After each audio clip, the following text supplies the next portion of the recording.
is up, weather enthusiasts? I'm your host, Pat's Path Predictor. Let's get right into the weather. Tonight is going to be pretty interesting.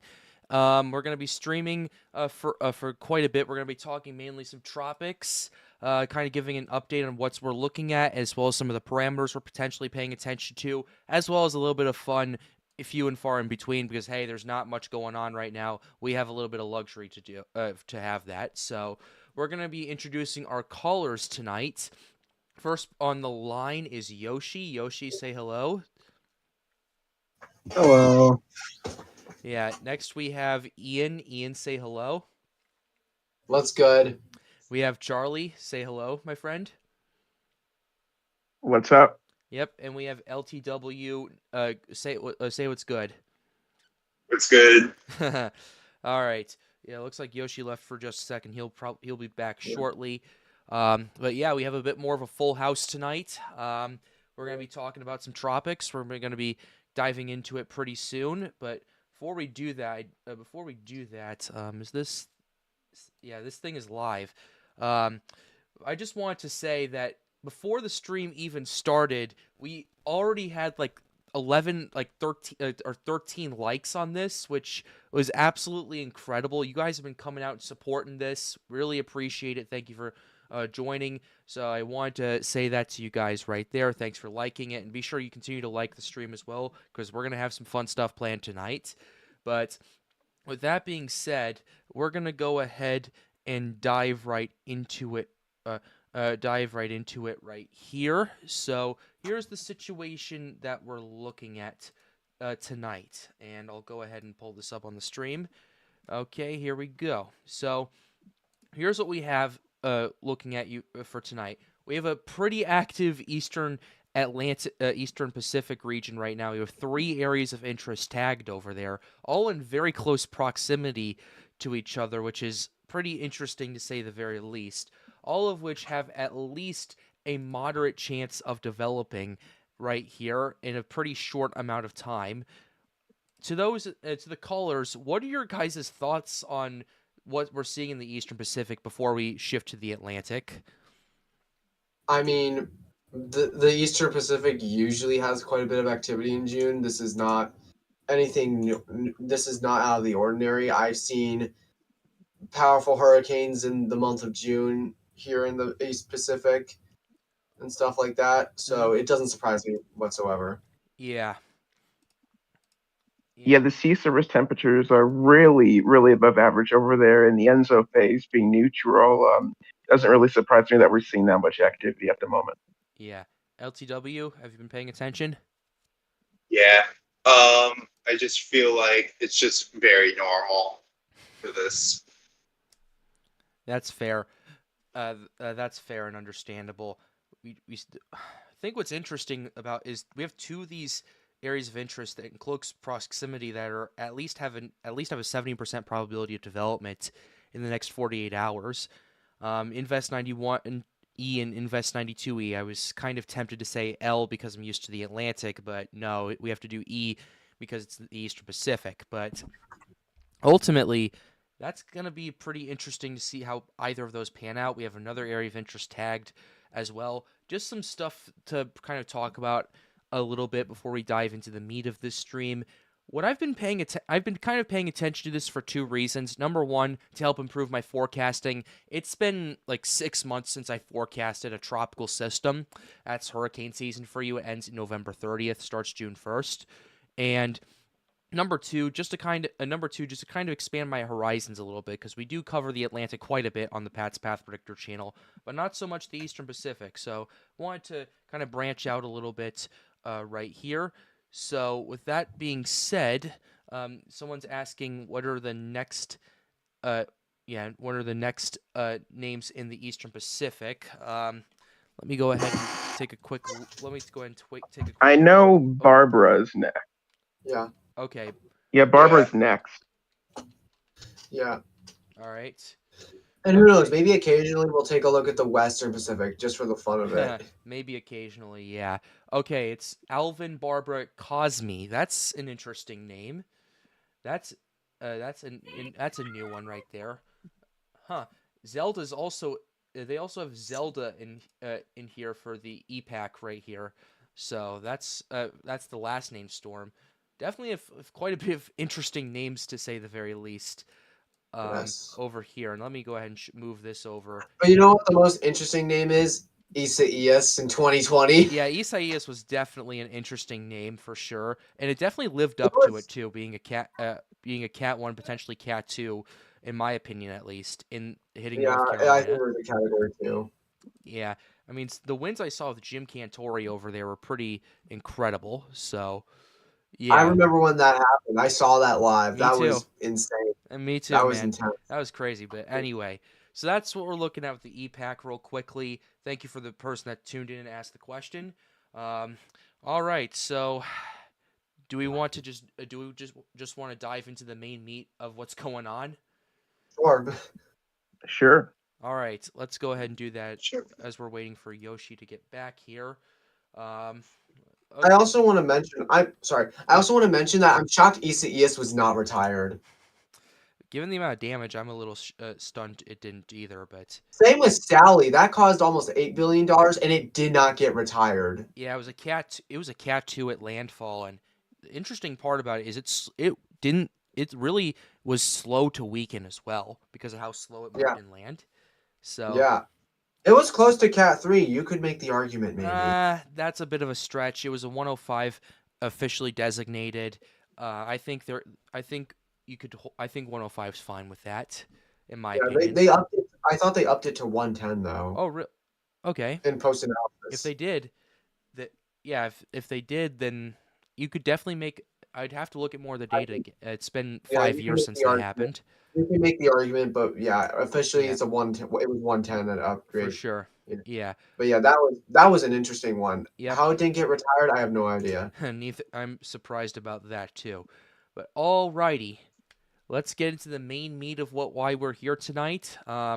We've been watching the conditions continuing to develop in the Atlantic region right now. We've been watching it for quite a while. We've been covering it quite a bit on the Pat's Path Predictor channel. So let's go ahead and kind of talk a little bit about it. So here's the situation that we have right now. It's June. Not very favorable stuff for development right now. However, No. I have been looking at a few key indicators of when maybe we could see our first named storm. Of maybe okay, what kind of development are we potentially going to be looking at? Where is it going to be developing? And I've been watching it for quite some time, honestly. Mainly because number one, there's a lot of people that tune into to the videos, to the streams that are interested in all that stuff. So I want to keep them up to date. But also number two, it's just for me forecasting right here. I want to go, okay, what kind of trends can I see, and how can we tag these areas for development? Because so far we have the ITCZ, we have the main development region, we have the Caribbean, we have the Gulf. We have the Atlantic Basin and all of those areas as well that we're talking about, but we haven't really dived into the conditions like in a video, in a 20-minute video. I have to kind of give a brief summary as to what's going on as well. So, okay, yeah, okay. I think Yoshi. Okay, I think. Hold on one second. Yeah, I thought Yoshi was in the audience, but all right, we'll see if he pops back on. But ultimately, the stuff that I'm watching is the conditions and the evolution of the conditions, because what you have is you need, for hurricane development, you need warm water, which the magic number is 80 degrees Fahrenheit, which is around almost 27 degrees Celsius.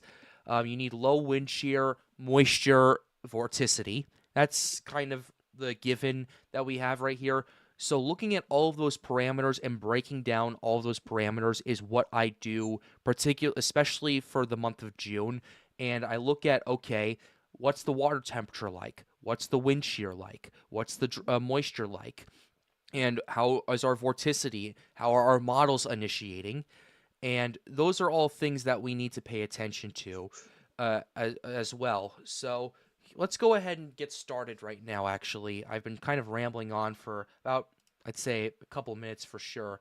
So I know people are getting a little bored. Okay, this is interesting. We already have 47 people tuning into the stream right now. That is crazy. Sorry about my dogs in the background. If you Don't can worry hear them. about it. I have 3 in the background of mine. We almost have 50 concurrent viewers. That is crazy. We've only been streaming for 13 minutes, and we're already getting a lot of people coming in. Thank you very much for tuning in. Be sure to like the stream, subscribe to the channel if you are new. The goal, as always, is to get more people engaged with weather. But with that being said, we're going to go ahead, and now that I've kind of rambled on for now 13 minutes or so, we're going to be talking about some of the conditions that we're watching, and I want other people's thoughts and intakes on this as well. So how I'm going to do this, at least until Yoshi gets back, is I'm going to open up a topic, and I'm going to get everyone's insight. How does that sound? You guys good with that in the call?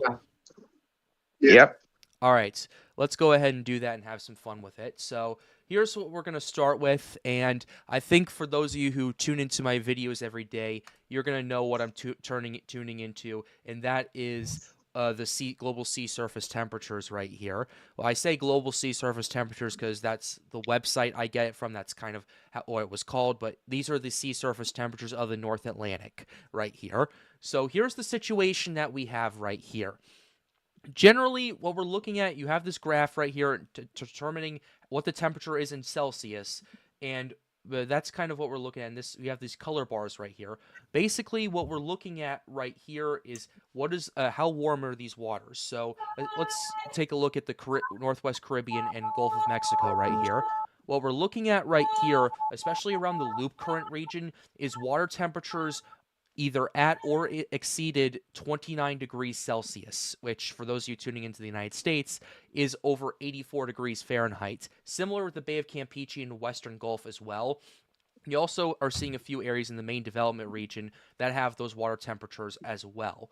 Then you're also seeing a much broader area of 28 plus degrees Celsius from the Gulf all the way to the Lesser Antilles. Over here, which for U.S. viewers is about 82 degrees Fahrenheit. Then you have 27 across much of the tropics, which is about 80.6, and so on and so forth. Now, I'm going to go ahead and share my stream to our callers right here. I'll go ahead and share the screen, and so they can follow along as well. I want to first ask, what are your thoughts initially seeing these values, and what's your main concern from taking this away? Who wants to, and who would like to start? Well, I think the big concern here is that the sea surface temperatures are extremely warm, well above average, as they have been for a while. Yeah. And I think that'll fuel just a really, really strong hurricane season that could be on par with last year. I'm not saying it's going to be, but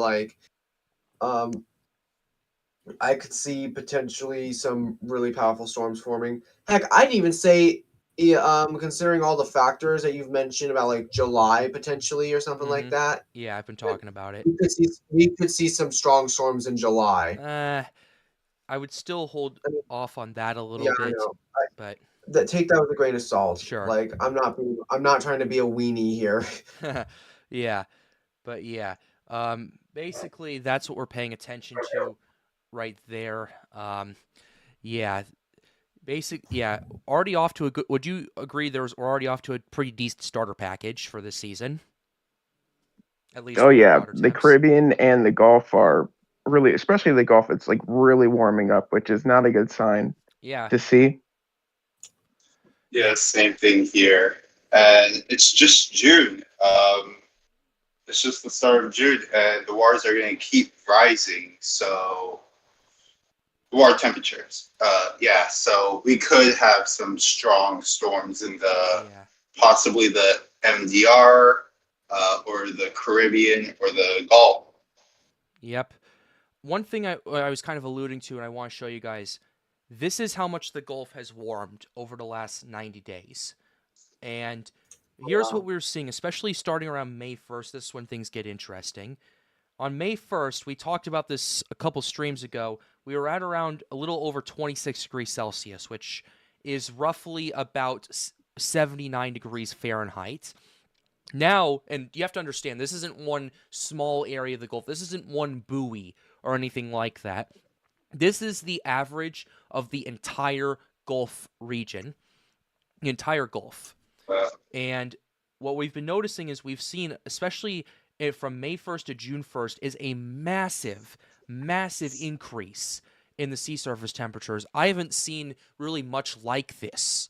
We went from 26.2 degrees Celsius to about 28.7, about a Wow. 2.5 Wow. degree increase in Celsius. That's a bit concerning. Yeah, in Fahrenheit, that's 4.5 degrees Fahrenheit.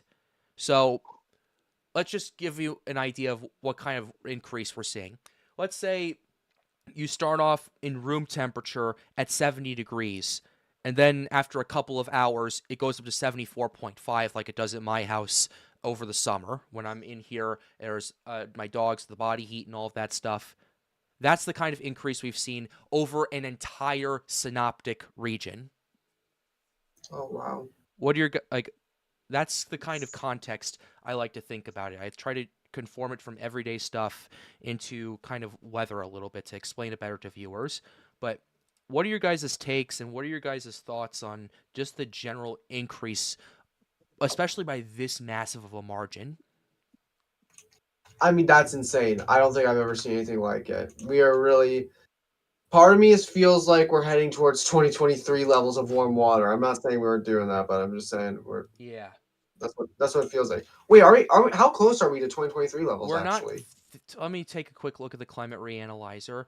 Let's. I'll just do North Atlantic and then we'll pivot to region. So we're not weren't the particularly that close to 2023 okay. right now. 2023 just kind of was in this huge area of oscillation, and then it just came out of nowhere starting in April and May, and just kind of just surged ever since.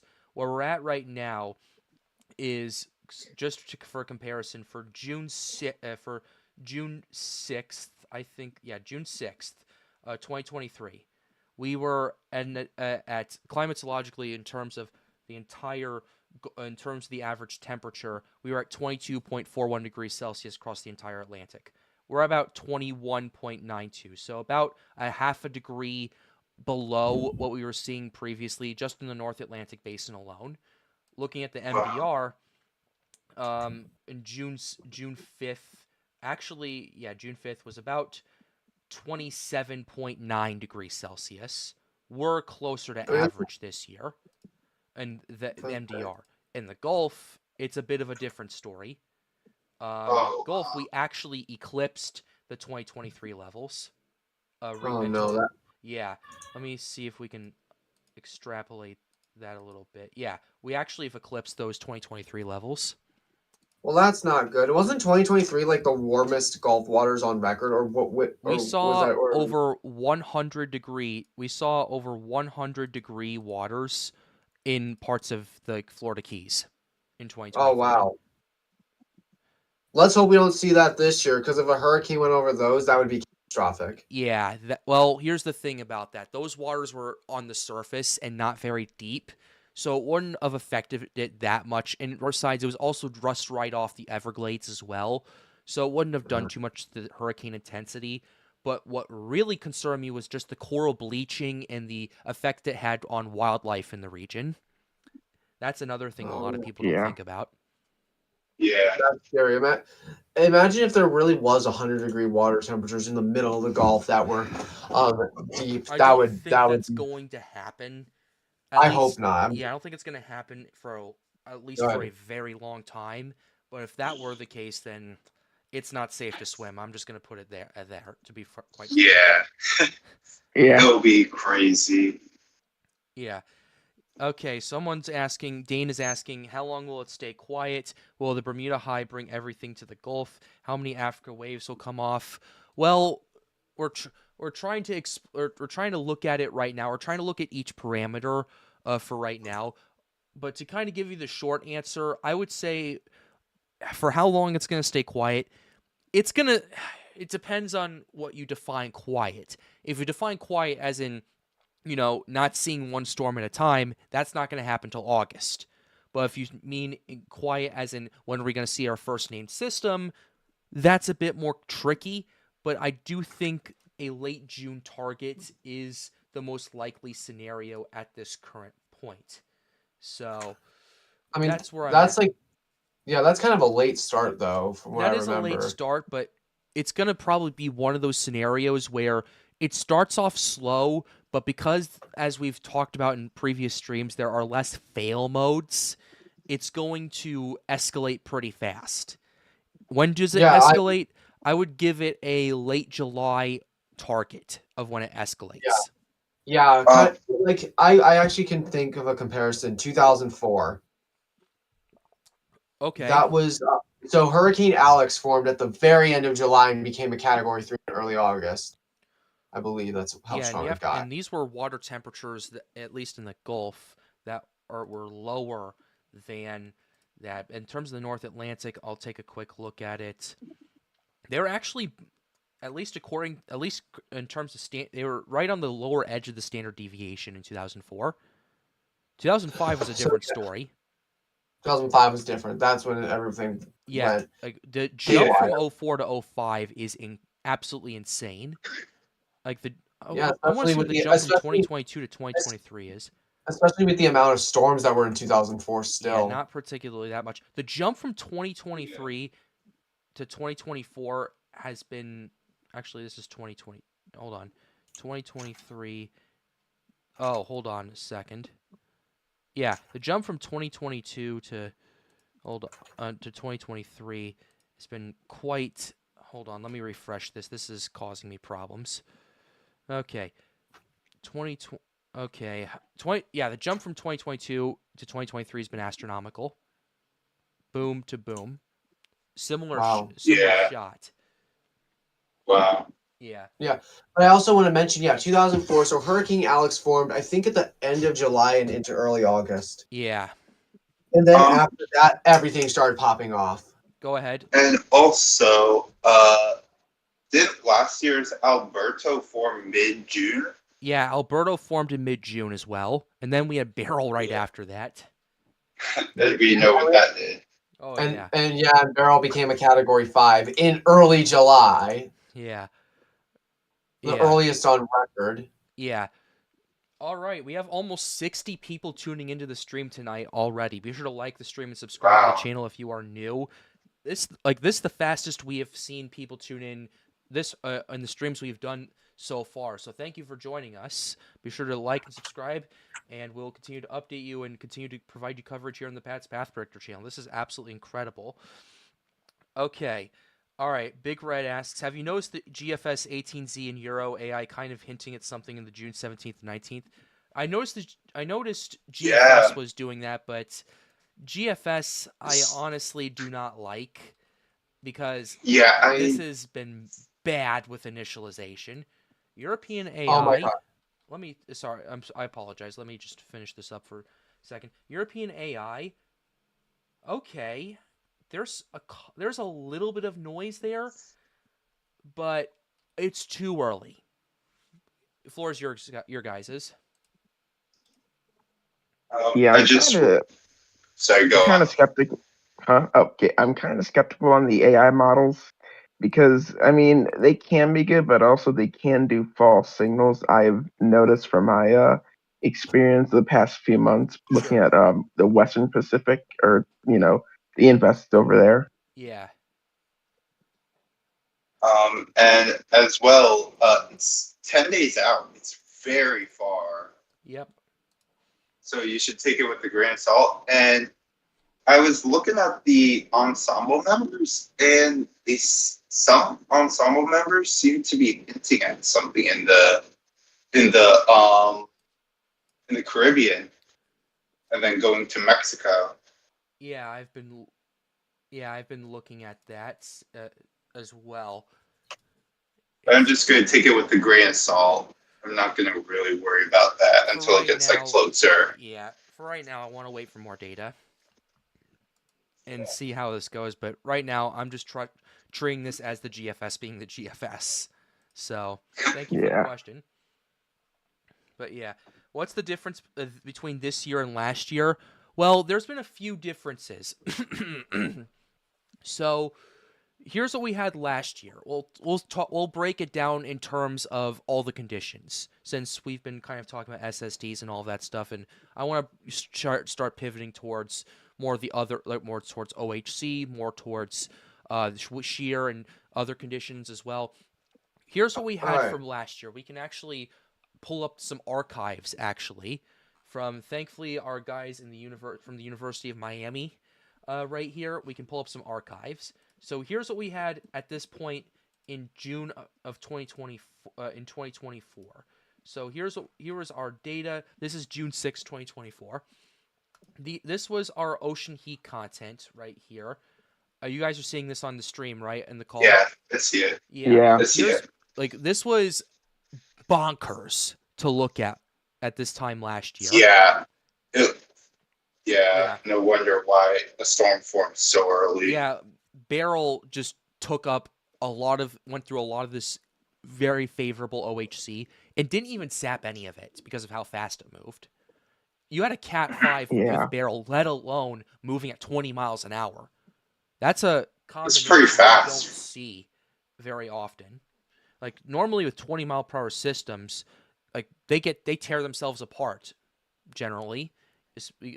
That's kind of what happens, but not with Beryl. And ultimately, that's what you saw last year. In terms of the SSTs, we can pull up a map for you. We were already cracking 30 degrees Celsius across a lot of these regions. In the Gulf, in the Caribbean, even the MDR. We were cracking 30. What are we looking at now? OHC, it's tapered off, at least comparatively speaking, to last year by quite a lot. But these OHC values are similar to what we saw in 2023 at this time. And that's kind of where we're at right now. You're going to see the 175 plus OHC areas in the Northwest Caribbean and in the Gulf region. You're going to see those areas again this year. That's a given, based on the current math and the current rate this is going. But compared to what we were seeing last year, we're not seeing off-the-charts type crap that we were seeing, at least in terms of OHC. In terms of the global sea surface, well, I call it the global sea surface temperatures, but it's the Atlantic temps. In terms of the Atlantic temps, we're definitely a lot cooler. Well, not a lot cooler. That's implying that we dropped like a few degrees Celsius. But we're quite a bit cooler, but not cool enough to stop tropical development early on. So that's what we're looking at. In terms of the wind shear was pretty strong for much of the month of June. That's typical. That's usually what happens with this kind of stuff. That's kind of how this has worked over the last however long we've tracked hurricane season. That's typical. But what I'm noticing this year is in some parts, we're noticing the ridges and the troughs breaking down a bit more and actually being a little less weaker with their jet streaks, which in turn means less wind shear.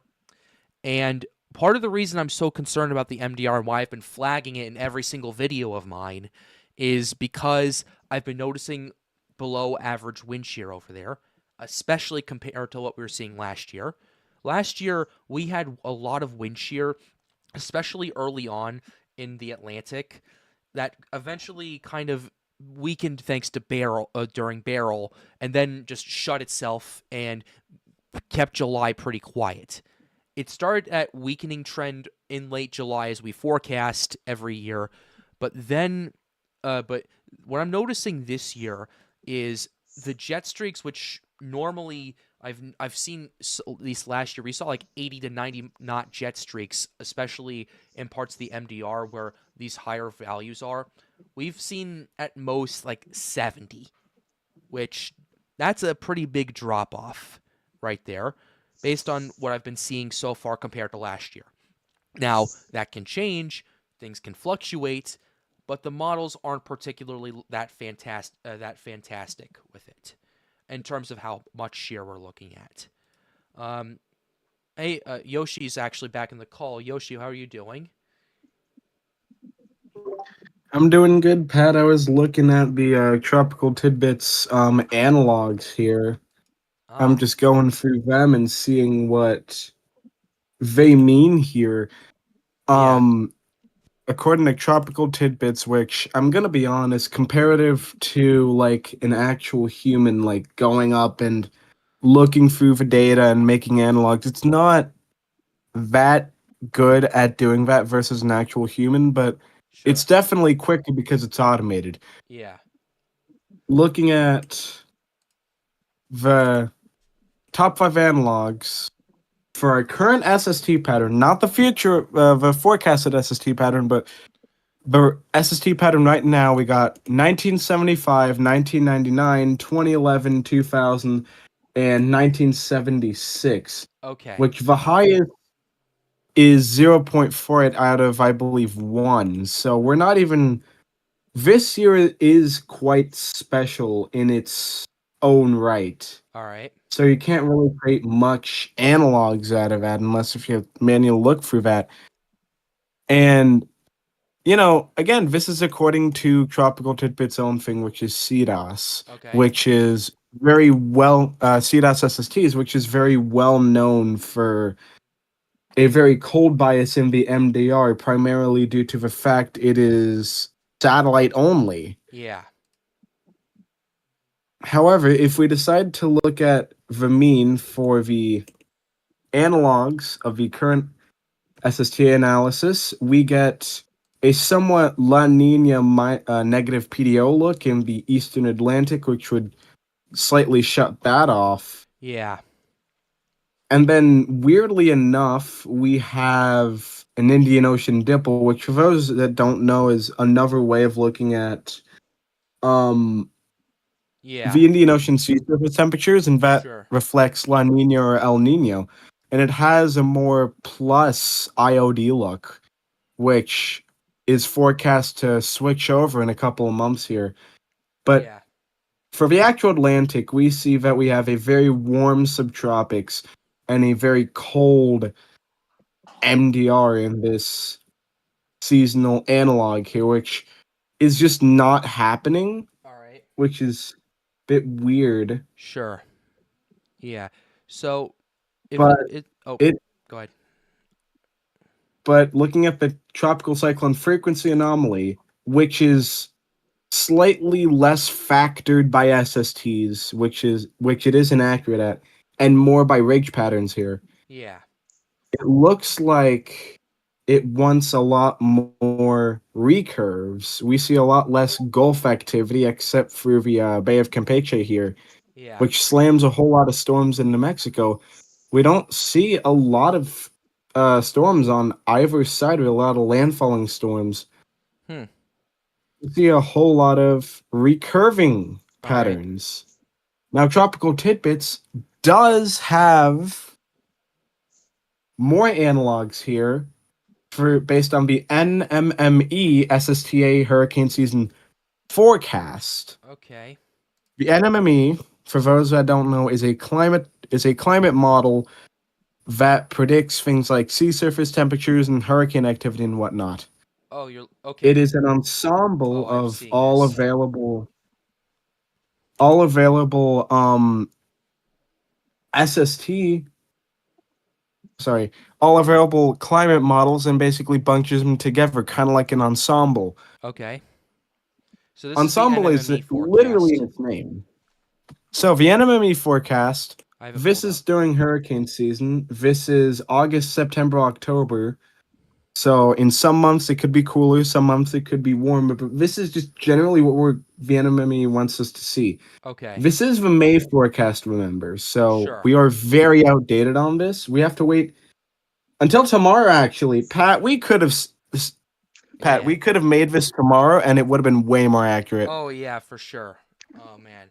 But Hey, we'll have another stream it where is we what can it is. I dissect have it. to go around it, I guess. Yeah. And it calls for a similar setup. Warm subtropics to polar regions, even a very warm Northeast Atlantic, even, which is a plus. Mm-hmm. To we have a very cold equator everywhere, actually. we also do have an Indian Ocean dipole that has dropped negative here, looking at the SST patterns, warm near Malaysia and cold near Somalia. Yeah, I'm That is noticing it indicative too. of a negative IOD, which Yeah. means that waves will get slightly more instability and get what they need. But we also have what looks to be very cold Africa here, which is a problem because Yeah. that's going to drop the ITCZ way more south. Mm. And that's going to crash a whole lot of, especially early tropical waves, into South America. Okay. And all that cold is also reflective in the Caribbean and MDR here, which means that a lot of those southerly storms will also go into colder sea surface temperatures. All right. So, Now, oh, one reason I don't trust this very much is because of the very cold, I wouldn't say cold, but generally neutral Gulf of Mexico. See, we have basically nothing over there, which buddy. would mean that we don't get those rapidly intensifying storms, at least not as much. It's going to be harder for them to do that if this verifies. And the only real factor that I see which is more favorable than all other models I'm seeing is the La Nina here. This is I wouldn't say a powerful La Nina, but it certainly is one, unlike other models which call for something similar to a cold neutral. Yeah. This is the only thing which I would say is like effective that would help the Atlantic. But if the NMME forecast comes to fruition, which there are multiple reasons why I don't believe this will verify, but if Sure. it does, which NMME is, I wouldn't say fairly accurate, but fairly accurate for its skill range. For its skill range, you got to remember that. Because I can't just say accurate because Sure. this thing isn't accurate. But it's accurate for its skill lead. All So right. Okay. Well, so oh, it is probably one of the most trustable models out there all for right. climate models because it's an ensemble, which means that ensembles are generally more accurate for especially in further out situations. Is it Yeah, is it and because it a has lot like of a people lot of could you explain to the audience why that is? Just very briefly. that is that is because how ensembles work is that you get a whole bunch of the same model and you tweak the initialization slightly on each one. No two initializations are alike All right. with ensembles. Okay. And so they run those, and if you see a pattern on a lot of them, that means it has some really, really good support. All right. Thank you. So that means that even in slightly different situations, that that the forecast, at least the models think, would still verify. All right. That's why it's just generally ensembles are just generally better in the longer out range. All right. Thank you for that. Before you continue, Yoshi, my if you check the stream, guys, someone wants to say hello, and Oh, let me see real quick, man. yeah, this is I have one of my Rocky. dogs. This is Rocky. Um, Awesome. yeah, he's a cute boy, isn't he? He's one of my three dogs. Yeah. Yeah, he came up on my desk, and I figured I'd pick him up for a second. So, yeah. Anyway, just thought I thought I'd do that for you guys. All right, let's go ahead and continue, Yoshi. I apologize for that. Please continue. So, if the NMME turns out true, which it could very well do that with the skill range, then we could see a not so active season. Okay. Now, there's multiple reasons why I think this will not pan out. All right. Mainly because of the current SST setup. The NMME does not. I don't believe it reflect. I have to actually check. Do. This none of this was scripted, unlike the last two ones. I came in just Yeah, trying to get all of this off of my head. sure. Let's look at the initialization here. June 2025 is the closest one. Yeah. And so looking at it, we actually got a fairly good not initialization, but forecast basically here. All right. We got a warm Gulf, a warm Gulf, Mhm. a somewhat warm Caribbean. Sure. We do have a somewhat warm MDR.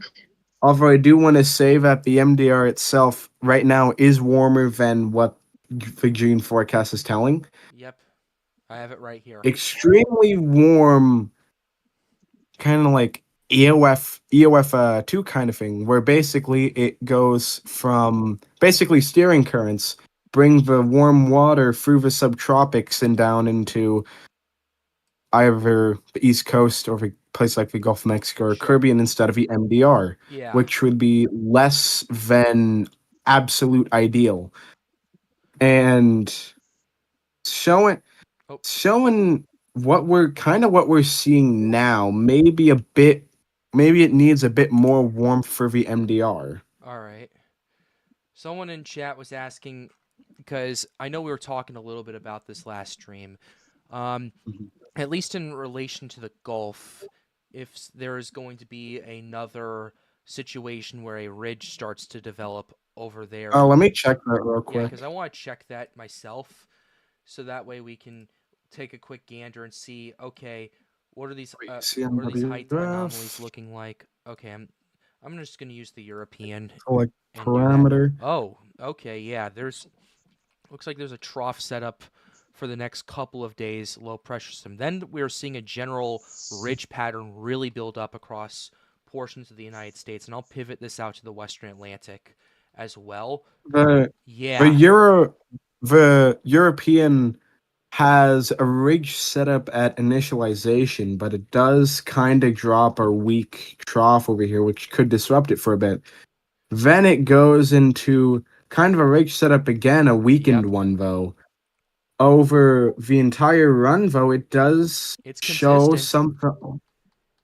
Yeah, it's very consistent. If this happens, assuming that all other factors play into its hand, then we could see a very warm Gulf again. But there are other factors that we do have to put in. Let me see here. I know there was a post by, I believe, Andy Hazelton that talked about exactly this. All right. I think it talked about the Caribbean, but it can be used here. All right. Let me Is it check it. all right? Yeah, if you could find it, if you could send it in live no mic, so that way I could take a quick look at it. Yep, I will. I appreciate it. Thank you. Oh, there we go. The Caribbean has cooled off notably in recent days due to a surging trade winds. Probably we'll see some additional upwelling of strong trades ongoing for a week or so. But so how we look at, and I'll send it later, but I have to talk about this. Okay. How we look at trade winds is that we look at something called UIND. Now I don't know how it works entirely, but pretty much it is the level of like trade winds at a certain level. Yes. On tropical tidbits, we have it at 200 millibars, which is upper atmosphere, and 850 millibars, which is lower atmosphere, about see it. where Yep. you see things like hurricane rotation. Mm-hmm. So if we go into the GFS here now, I do think there is a Euro one actually. I trust there's a Euro way Euro more one. on this stuff. There is. I have it for the 12Z. All right, awesome. All right, let me see. It's 5-day averages, but that should be fine. Yeah. So what you're seeing here is pretty much trade winds, specifically in more of a tropical part. Yeah. And the purple pretty much is stronger trade winds, which upwell storms and bring up storms, upwells Is water the and brings purple in more stronger wind trade shear. winds or is the red stronger trade winds? Purple. Okay. Just thought. Okay. Purple is stronger trade winds, and red is weaker trade winds. Okay. So as you see, in Viewer initialization, we have a situation where it promotes a lot of cooling practically everywhere All right. in the tropical Atlantic.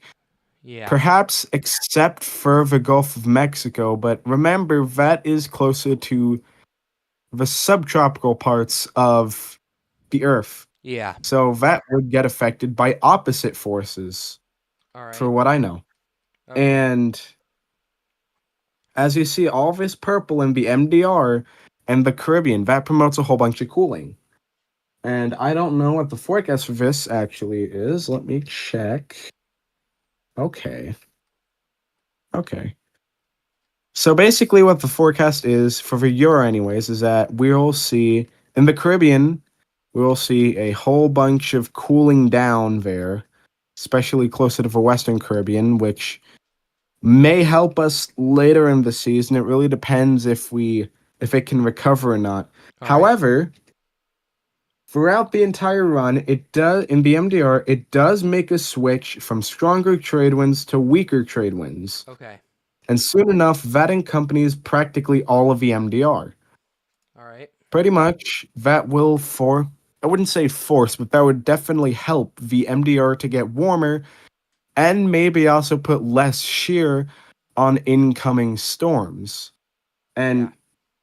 I've heard it somewhere, and Pat can correct me if I'm wrong, but I'm pretty sure less wind shear can in some cases mean less Saharan air layers too. It can. It can, but well, let's. Well, in a way it can, but in a way it can't. Mainly because of how the low or high pressure system over the Sahara is kind of situated. So, let's say we, yeah, let's say we have a situation where you have lower wind shear. I mean, less winds pick up less dust, obviously, but that's a actually no, that's a complicated question. I'm not 100% sure on that myself. I'll have to look around for that. Myself, I have to do Fair. some research on it. But I appreciate you for bringing it up.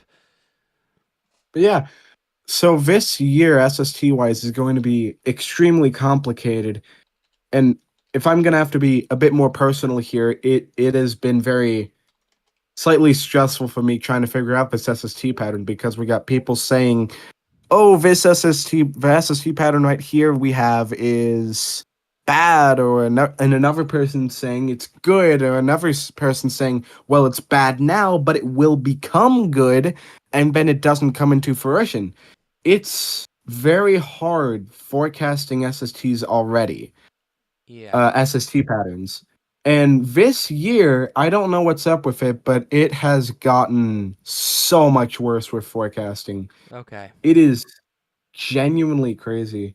So, SST forecasts aren't going to be, in my opinion, it isn't going to be super reliable. And so, and mostly, unless if we get a major cool down in the Caribbean or Mm-hmm. Gulf, Yeah. and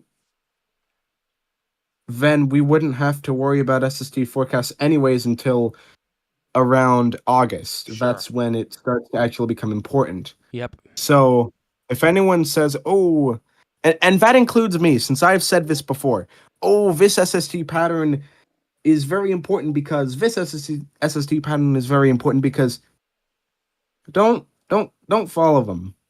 Yeah. All right?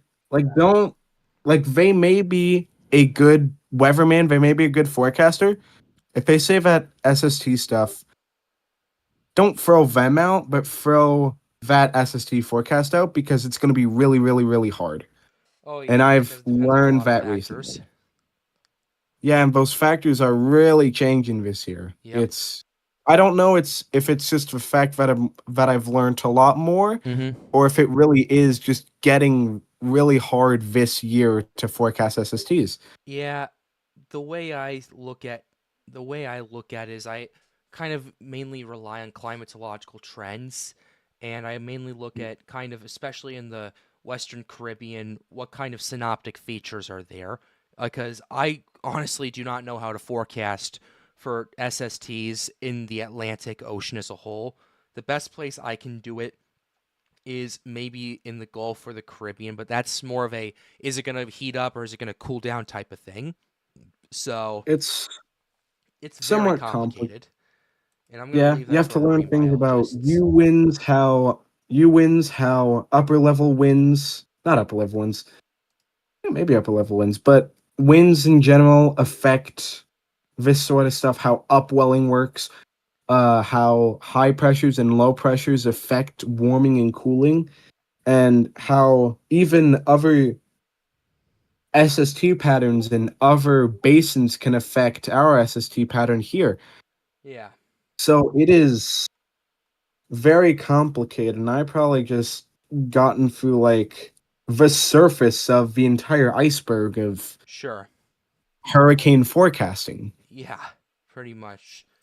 Um, what I would say before would like to move on to the next thing is, in terms of SST forecast, it's difficult to really look at, and we'll probably get a better idea when the NMME is updated tomorrow.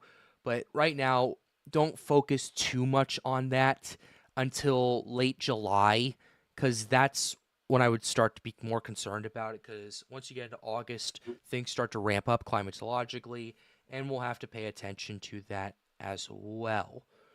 But if there is not anything else you want to mention, Yoshi, I do want to pivot towards wind shear more, because there are a Mhm. few patterns I was kind of talking about as you were coming in that I thought were kind of interesting. If you don't have anything else to say, of course. Concerning SSTs, no, I don't. Okay.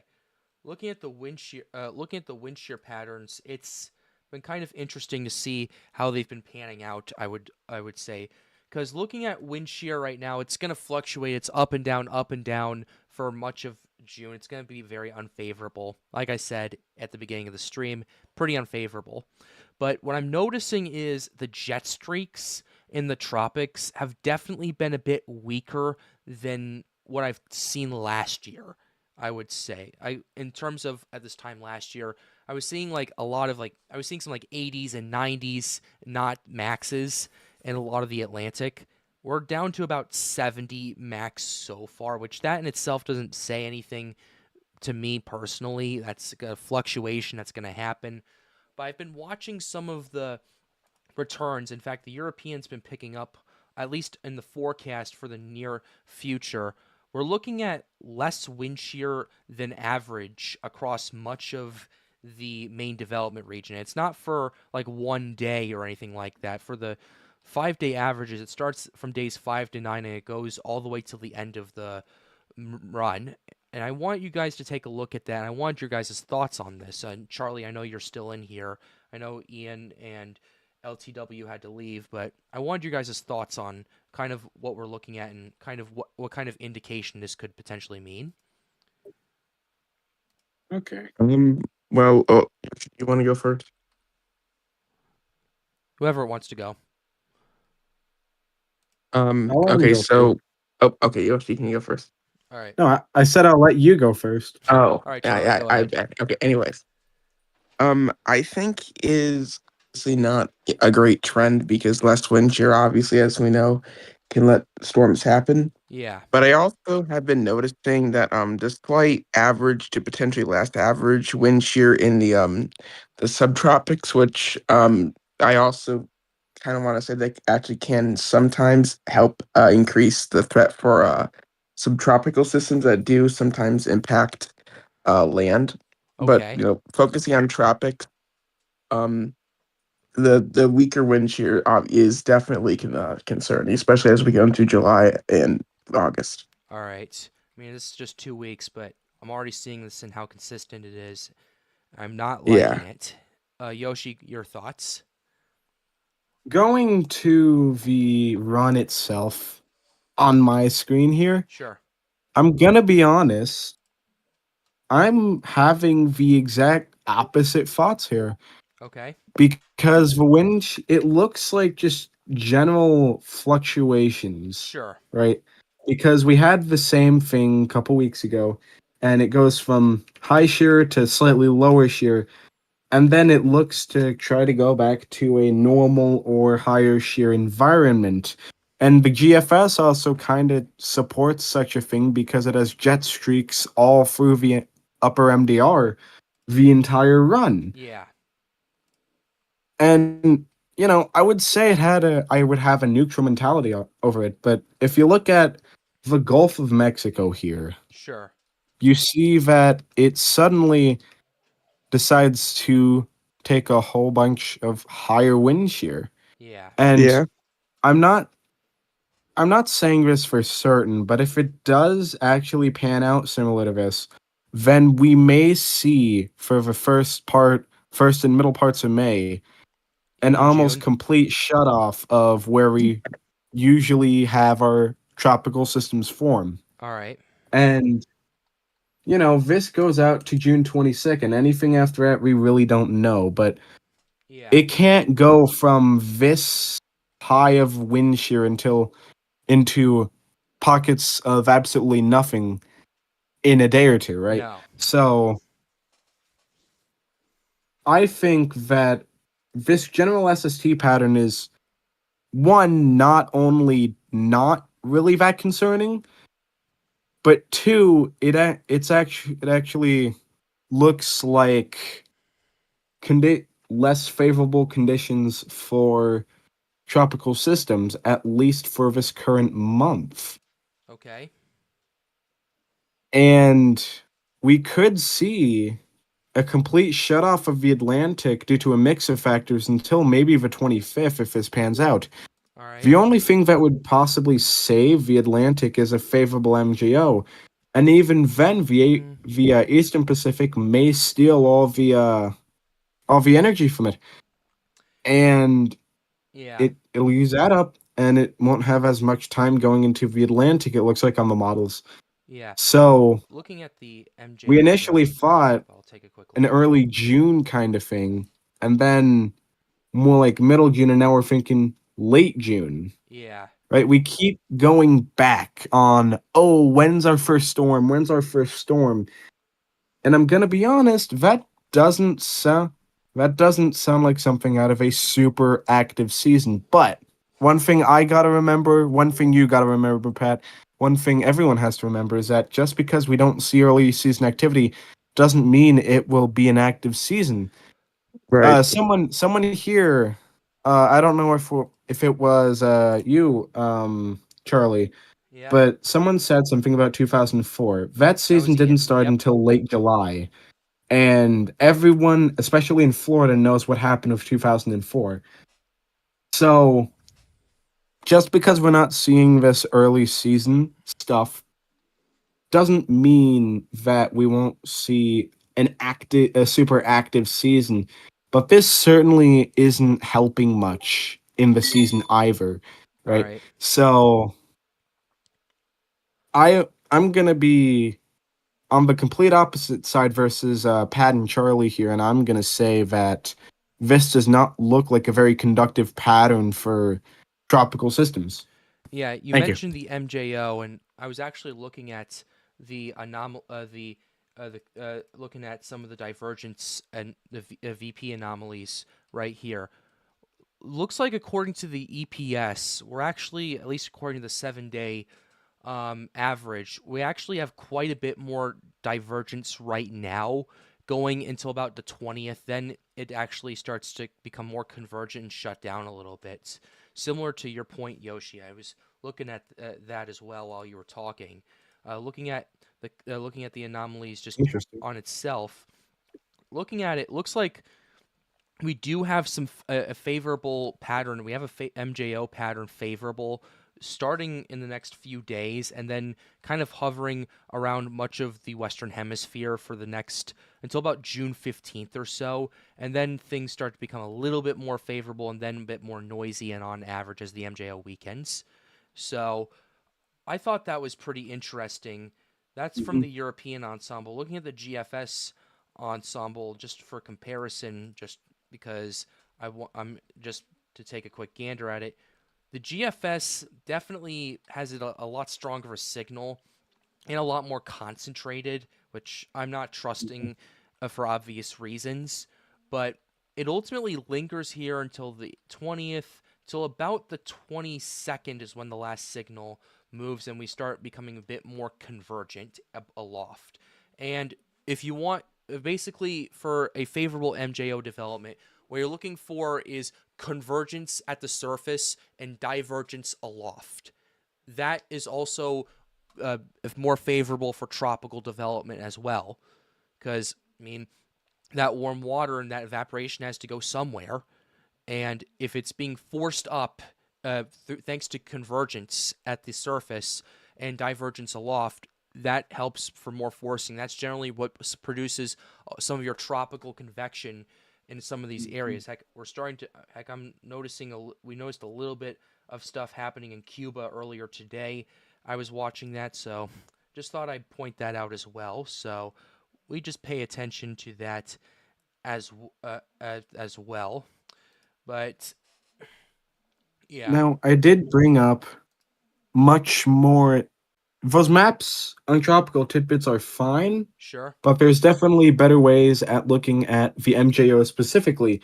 Yes, there are. And so I've brought those up from free models here. I believe either two of them are ensemble or one of them is deterministic. I think all three of them are ensemble. I brought up GEFS, EPS, and CanSIPs here. Okay. A type of Ooh. CanSIPs that has MJO forecasts every couple days, I believe. And I brought them into the chat itself, kind of thing. So looking at it, we got the GEFS. This is on V12. Aren't we on V15 by now? That's weird. But something I just Maybe. noticed, sorry. But we see that our MGO does try to go into patterns 7, 8, and 1. Yeah. Those patterns are conducive for Atlantic and Eastern Pacific cyclones here. Yep. However, we have a whole bunch of them within that circle, which pretty much means that it won't really matter much what position Sure. is in. The way, and I should have said this before, but the way this map works is that as you go around, it goes to different parts of the world, as some people would have already guessed. 6 and 7 Western Pacific, 8 and 1 Africa and the general Western Hemisphere, things like the Atlantic and Eastern Pacific, and it goes around into the Indian Ocean, maritime continent, pretty much like Asia and whatnot, Western Pacific into the Pacific and whatnot. It goes Right. eastward. So what we are seeing here is, yes, the MJO goes into the favorable position 7, 8, 1, and 2. More 8 and 1 here. However, that MGO is also getting weaker on this GEFS run. All right. And so that means it won't matter as much. And looking at all the other conditions, honestly, I don't think the MJO will really help it over counter all the other things going against it. But this is Okay. only one model, right? Sure. So if we go to EPS here, which is, it says ECMWF, but I specifically chose EPS. All right. This is from yesterday. We don't have a run out today so far. And it goes out a full month and 1 day. And what we're seeing here is there's a whole lot of ensembles in this, ensemble runs. But the main thing I'm seeing here is that once it gets into 8 and 1, the North Atlantic, either it is just extremely weak. It either doesn't get there at all, or it's extremely weak once it gets Okay. there. Yeah, I'm noticing it too. And then we go to the special CanSIPs run here, which is also from yesterday. And we're seeing a very similar trend here. Either it doesn't go into our area that we want it to, or it really just does not matter at that point. Sure. So this type of, and let me bring up one more model I didn't do. One more, which is, where am I even at? Holy crap. There we go. Okay. Let's pull up the BOM here. The BOM, the Bureau of Meteorology of Australia, has their own model. They're fairly good at Yep, climatological I got it. models. The BOMM. And what we have right here, this is from 2 days ago. But as we see right here, once again, and this ensemble Interesting. model is extremely like in together. It's really liking the Yeah. pattern here. And again, we're in a pattern, except for a few days this time, maybe 11 to 9 to 13 days out. But that's, I'm noticing it's a bit more bullish, too. it is a bit more bullish, but it's still not that good, honestly. Yeah, A lot of people are saying we may see a June 20th start just about there because of climatology, yes, and also because of the MJO state.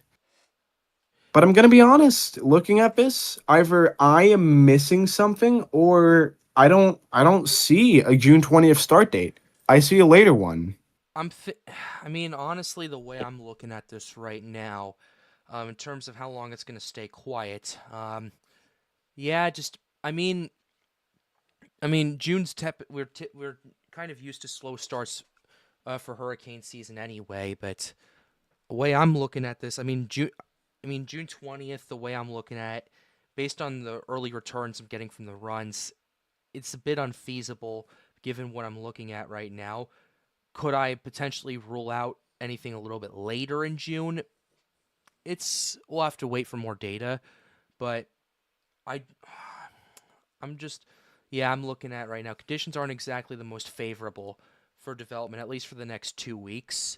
So we'll have to pay attention to that. But yeah, you're definitely not missing something, Yoshi. I'm watching it too. But we'll have to see what happens in the next couple of weeks to see how the data kind of pivots, I would say, and see how it kind of lays out. So yeah, Any other topics we want to get to? Because I have the maps now. yeah, A lot of them. I have a bot that gives me a whole bunch of maps. Luckily. yeah, I'd like to I'd like to take a quick look at the Sahara dust. Actually, I want to point out the Sahara air layer because that's also it's a concern I don't have for the immediate future, but it's a concern that I have for the long term. And Mm-hmm. mainly because what I've been looking at, let's go ahead and pivot this back to the North Atlantic and go and things get and do this. Basically, here's what I'm a bit concerned about because yes, we do have Sahara air in much of the Atlantic right now that I've been watching, but what I've been noticing and this has been a pretty consistent trend in the runs, is we're looking at less dry air and potentially less dust in the near future, and more moisture across parts of the main development region. That on itself doesn't mean anything. I mean, there's more to it than just little bit than just a moisture, dry air, and all that stuff. You need other factors, but dry air is definitely a big factor as to why we're not seeing much of a start this season so far. But I'm looking at this right now. Yes, you do have some dry air moving in right now, but I've been watching this, and this has been pretty consistent as well. We're looking at least in terms of the Sahel region, we're looking at more moisture over there than that's been that, especially after 5 days out with the returns that are coming in, and ultimately, yeah, I'm looking at this, and this isn't just the this isn't just like. Excuse me, I'm losing my train of thought right now. I've been up since 4:30 in the morning my time. Um, Yeah, it's been pretty. This isn't like a one-time thing. It's been pretty consistent, I would say. And you are seeing a bit. You're seeing like fluctuations of moist air, but I've been also especially paying attention to the anomalies. And Yoshi, this is what I want your take on, especially the anomalies in terms of how dry and how moist the atmosphere is, in terms of how much more precipitable water we have compared to Mhm. average. We see a surge of more precipitable water than average across much of the main development region. And we also see a bit of a surge across much of the Sahel region at the same time. What are your thoughts on that? Mhm.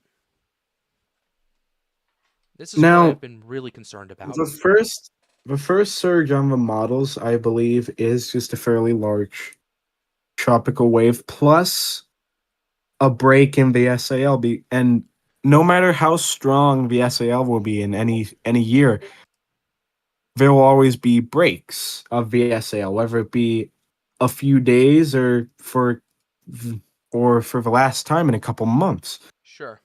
So I think it's just one of those. But the second one, when you were mentioning a wet Sahel by the end of a run, I Yeah. I was like, you're talking about a tropical wave, but I saw it and I was like, oh, that's actually a very wet Sahel. And I think looking at that, I do think that if that does become a pattern, which it very well could, looking at climatological models, Mm-hmm. that yeah, it could mean that we would have less SAL. Yeah. Now, SAL is fairly hard to determine, and there's a lot of complicated stuff that goes into it. High pressures, low pressures, what UIND is, similar to SSTs, Sure. pretty much. And I still have a lot of learning to do about that, but a lot of people smarter than me, and I've looked at their reasoning, and it seems fine, honestly. The reasoning seems very well that we might see slightly less dry air within the MDR this year, Yeah. which would be very interesting. Yeah. Now, that doesn't mean that July will be completely open. July There's might still be as close as ever, but yeah. once we get into August, the SAL season, that's I like to call it, sort of, that may end a couple days earlier and allow for those tropical waves to start booming and finally create their first Cabo Verde storms, right? So that could help it a tiny the season in general a tiny bit, especially if it becomes a pattern. The main question is, will it become a pattern? And we have to look at climatological models for that as they evolve. And I'm not going to say anything on climatological models, at least for wet Sahel, Sure. until the next NMME comes out, and Okay. specifically until we see more things from Ben Knowles' page on the ECMWF, and plus via what was the other model? I think via UK Met's climatological model, a mix of those. Yeah. That release is on, I believe, the 10th. It's historically been on the 10th. All right. So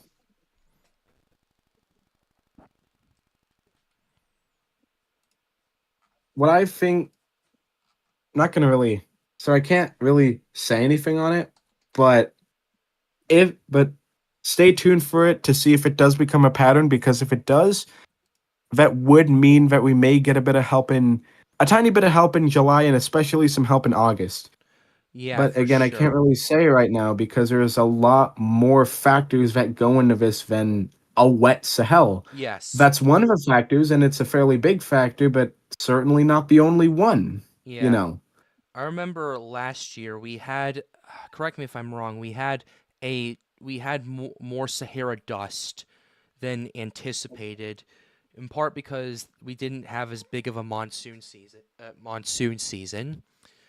Mhm, and that really kind of is why much of July last year was quiet after Beryl happened.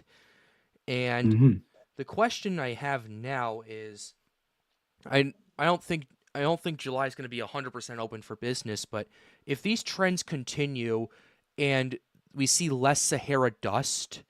Could there be a couple of more? Could there be a couple openings in July where a few tropical cyclones do potentially develop, whether there's tropical storms or hurricanes? Well, we don't want the latter, but whether they're tropical storms or stronger, could you see potentially that? Well, to answer that question, we're going to need a lot more data on this, and I'm going to need a lot more experience on this.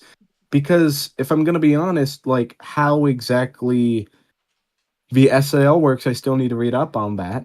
And I still need to figure all this stuff out. And I have to say, I don't know because we don't have all the data. I don't have the experience or the knowledge because I don't have much knowledge on how SAL works, specifically on like SAL anomalies. So I still have, but if I had to say, looking at what we have so far, we may see one or two clearings in July. All right. But I want Pat to answer this because he has the knowledge. Sure. He's basically a meteorologist. Okay. He has the studies and whatnot. He has the experience. He's been doing this for what, 10 years now? Yeah, since 2015. Yeah. Yeah. So, Pat, I want you to answer this because sometimes I just say I don't know and I have to pass it off to someone smarter than me. Sure. Go ahead. Did you ask your question? Sorry, I was dealing with a couple things. Yeah. I was giving the question off to you, Pat. Oh, in terms of, what do you think? You're kind of bouncing the question back to me. I would say, in my opinion, here's the thing. It's going to depend on a few factors, obviously. SSTs are not as big of I would argue SSTs aren't as big of a factor as more so they're as a constant. I would argue that mainly because of just how warm they get, especially by what we're seeing right now, and especially as we get to July in those areas. They're becoming more of a constant especially over the last 10 years. But the factors that we need to pay attention to are wind shear, which the wind shear patterns in July are a lot more up and down compared to June, where June, it's basically this. Okay, never mind. Basically this throughout the entire run. It's basically this the entire run right here. Pretty much unfavorable across a lot of these regions right here. And yeah, this is moving a little too fast. I'll slow this down and pivot this back here and then do that. But yeah, June's basically more like this. It's more consistent. It's more consistently unfavorable for development. July, you start to see a lot more ridging and you start to see a lot more waviness and a lot more fluctuation across across much of the Atlantic. And that's how you start seeing these up and down, up and down, up and down, up and down returns from the wind shear. So that's a big factor that we need to consider as well. Now, if the wind shear weakens and, dare I say, collapses in the middle part of July, that could potentially lead to an opening, climatologically speaking. We don't have any model data currently to back it up, but climatologically speaking, in the month of July, that could be a big factor into opening it up. In terms of the dry air and Sahara air layer, that usually peaks in July. However, we're noticing a more moist Sahel region, at least from the returns both in the models and what we're seeing on the ground over there.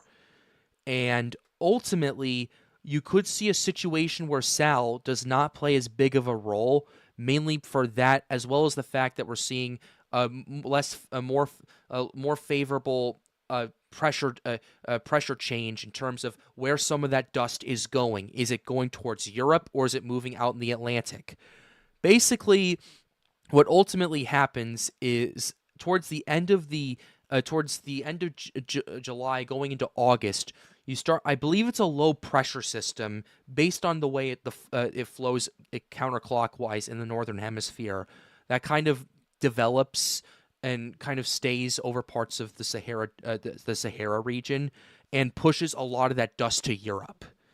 And ultimately, I mean, I'm not sure if it's a high pressure or a low pressure system. It's one of those. It's one of those two. I think it's a low pressure given the counterclockwise flow of it, but ultimately, that could push. We could see that type of situation, or where more of the dust gets pushed over to Europe compared to the North Atlantic. Now, if we do see that type of situation, then you're more open for business than not. Those are the conditions you need to pay attention to. The constant in this is the global sea surface temperatures. The two factors to watch are the fluctuating wind shear and how the Sahel is going to continue to act up as that monsoon season increases. So that kind of answers my question. This is just my opinion right here. I'm just someone who looks at this kind of data and forms and this is off of my own conjunction. I'll still continue to research it. I'll still continue to update you guys, but that's my personal opinion on this. Yoshi. Now, for a lot of people, this is going to sound fairly unrelated, but I can tell you, looking at this forecast, I do want to look at this forecast from the Ghana Meteorological Agency. All right. Ghana is one of the countries in West Africa Yep. that has a dry part and a wet part. The Sure. wet part is in places like the coast and more in the middle. Yeah. Places like Accra. However, Ghana, part of Ghana is technically in the Sahara, or at least very close to it. Yeah. Close enough as to where you get very dry conditions, even in the quote unquote wet season. Yep. Right. So the Ghana Meteorological Agency sometime made a climatological forecast for the nation. All right. And the rainfall things for that is going to be very interesting. I'm trying to find it right now. It's one of their recent announcements. I'm looking at their climatological products right now. Seasonal and subseasonal forecasts. Yeah. Forecast for the major rainy season in 2025. Yep. That sounds like it.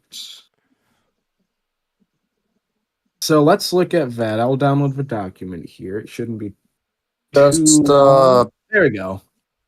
What's up? Awesome. Hey, Tony, welcome to the stream. hi. Just a heads up, you got to be careful with Africa because they have two rainy seasons from January until March, and then from August until October, I We're believe. referring to the second season, Tony, not Yeah. the January season. Let's look at Sometimes the second season isn't posted until around July. Okay. this. Okay. Thanks for the heads up. All right. So, looking at this, I'm looking for May. What is this? May.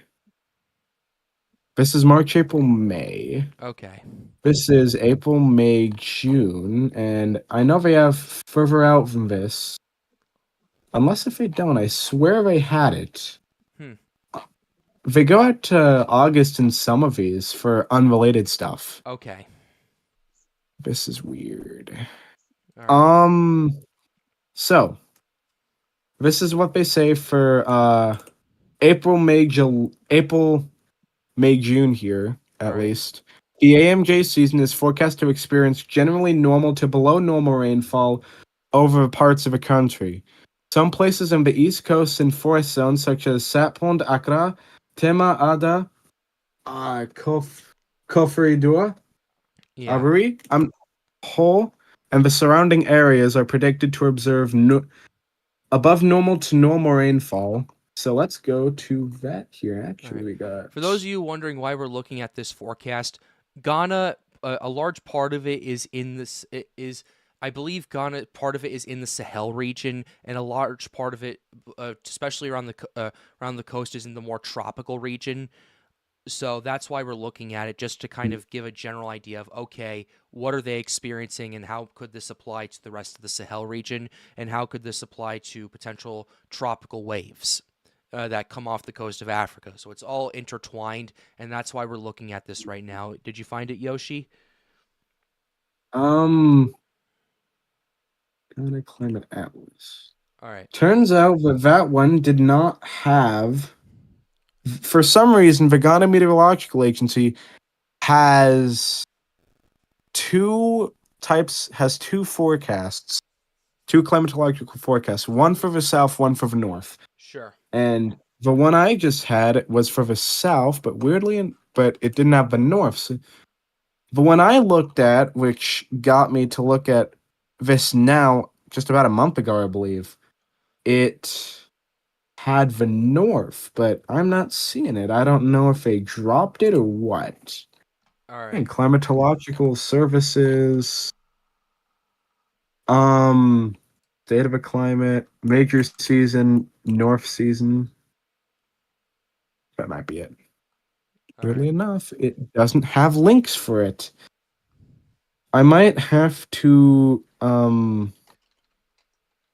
dang dude. They genuinely might have dropped it.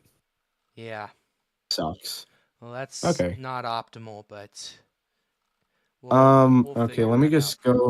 let me just go back to the other one then. Okay. The southern and central one. Because that was not very good then. All right. Very fun.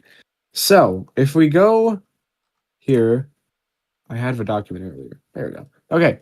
So they do have dry spell forecasts, which are out in AM things like July, August, and whatnot. So All right. looking at the first early dry spell, there should okay. First early dry spell. At the beginning of the season, the southern part of the country is expected to experience a longer dry spell between 8 to 13 days. In the transition belt, Wenchi and Quintampo, I think, these are a lot of these names are in a language I have researched but don't know. Are Okay. expected to experience a dry spell of 10 days. Prang is likely to experience 9 days. Very bold forecast for exact days, but you go GMET, I guess. But generally they are forecasting a longer dry spell, and the length of major rainfall season. The forecast map in general shows a drier coast for the area. All right. Places like Accra, the sea coast, Tima, All right. Akatsi, basically a whole lot of the coast here. Now this could imply two things.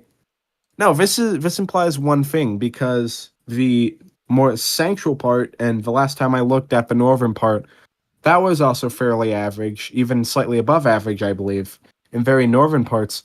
That means that we may get an ITCZ that is more north than normal. That's what the Ghana Meteorological Agency is thinking. All right. So kind of And mixed weirdly signals. enough, they have a longer dry spell. So this is giving me a whole bunch of weird flags over here. Yeah. But generally, we should see a more northern, but maybe slightly drier ITCZ than normal, which is very interesting to see. Yeah. So, Hmm. That would be. your thoughts on a drier but more northern ITCZ, Pat? It would definitely allow. It would definitely keep the tropical waves more into this main development region, but but it also, let's see, ITCZ. It wouldn't. I mean, a draw like how much drier are we thinking? Are we thinking a little bit drier, a lot drier? That's one thing. That's the one question I have to ask I have to ask because, yeah. Well, looking at the first early dry spell forecast from GMET, it Sure. predicts a long dry spell, which would mean that for that means that the background ITCZ state, for what I know, is going to be slightly drier than normal. But yeah, how much drier is the question, and well, we can't really look at that just off of what GMET is providing here. Mm-hmm. Because, yeah, they say how long their dry spell is forecast to be, but the main question would be how dry is it? Like if it's like a So, little bit of a drier ITCZ, I wouldn't be too concerned about it. Yes, I wouldn't be too concerned about it affecting very much. But if it's it's enough to make the dry spell, both dry spells last about 3 to 7 days longer, depending on which dry spell you're talking about. There's two okay, of them, it looks like. And which place you're talking about, mostly along the coast here, but also up near the center part is getting drier, drier, longer dry spell here, places like Wenchi.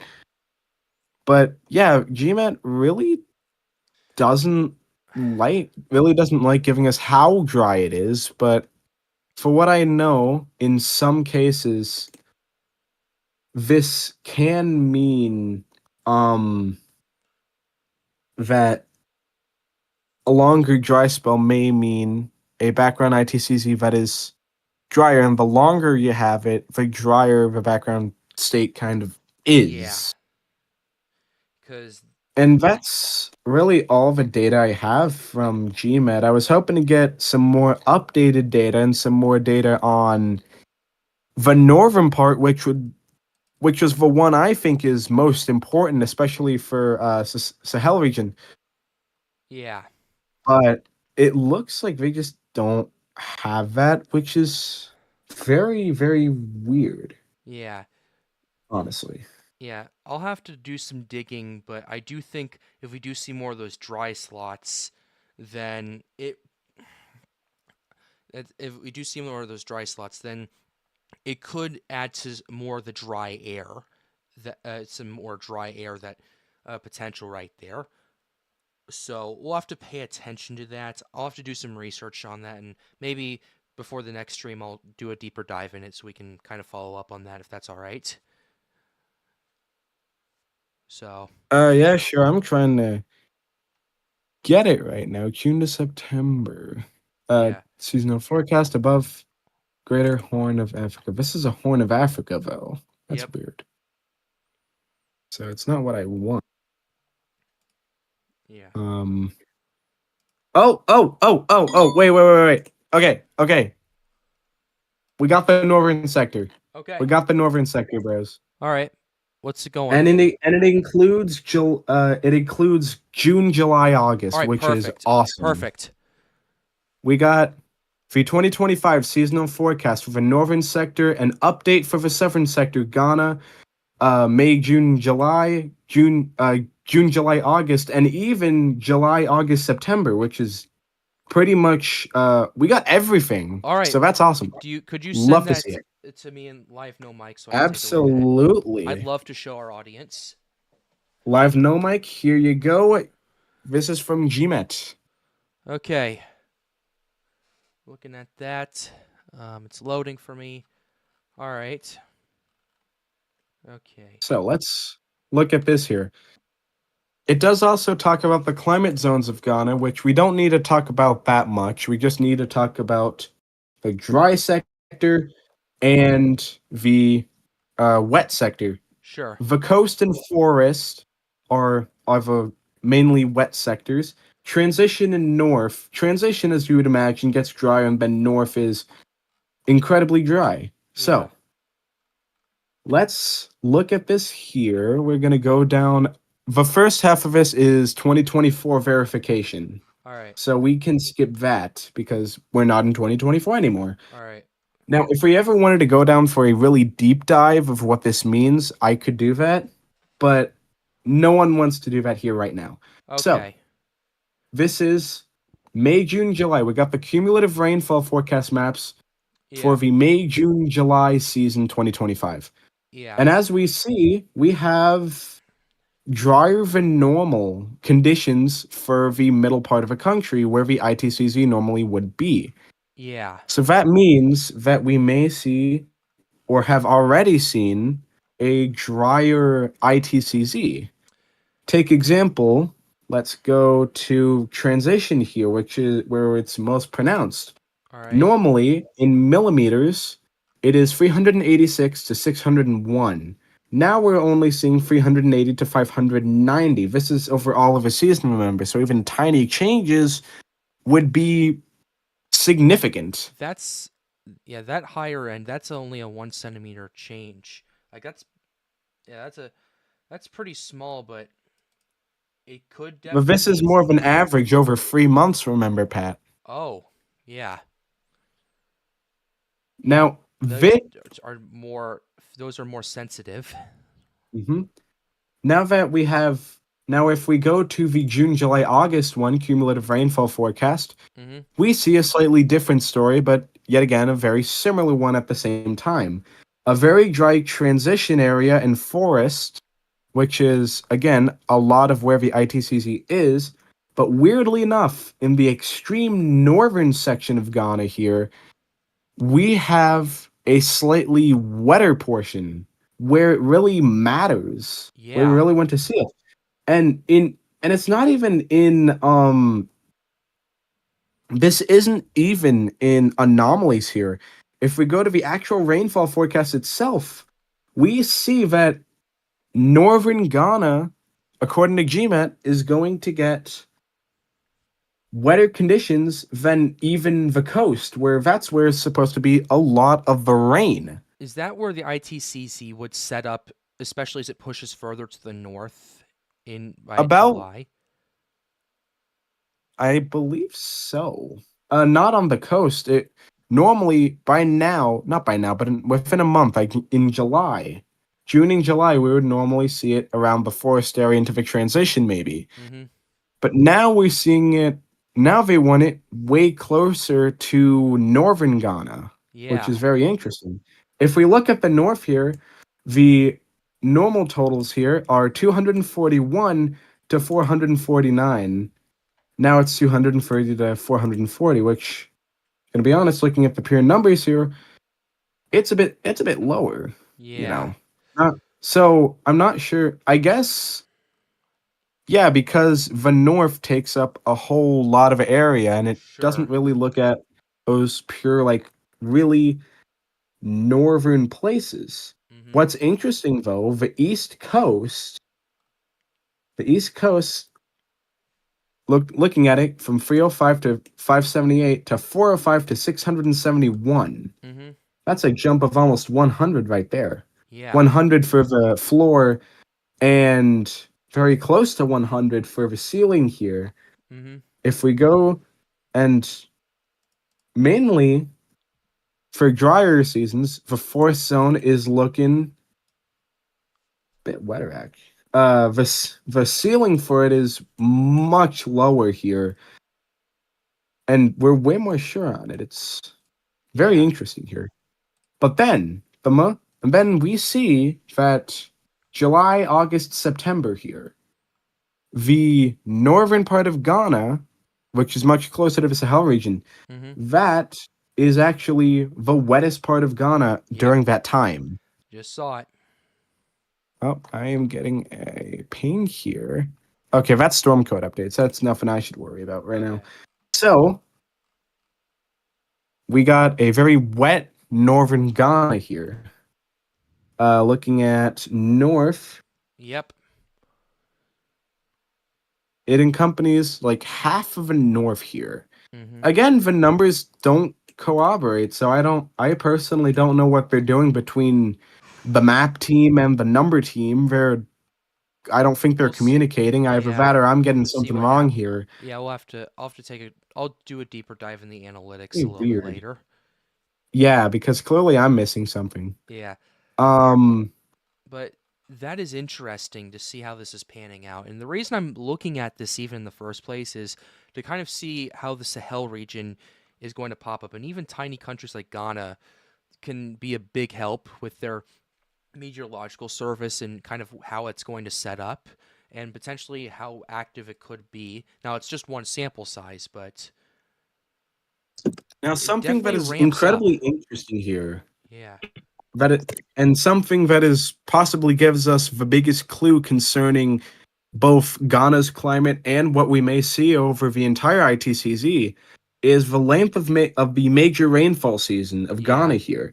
Yep. And for literally all of the northern region and the majority of the transition region here, we got a long rainfall season, Yeah. a longer than normal rainfall season, anyways, Mm-hmm.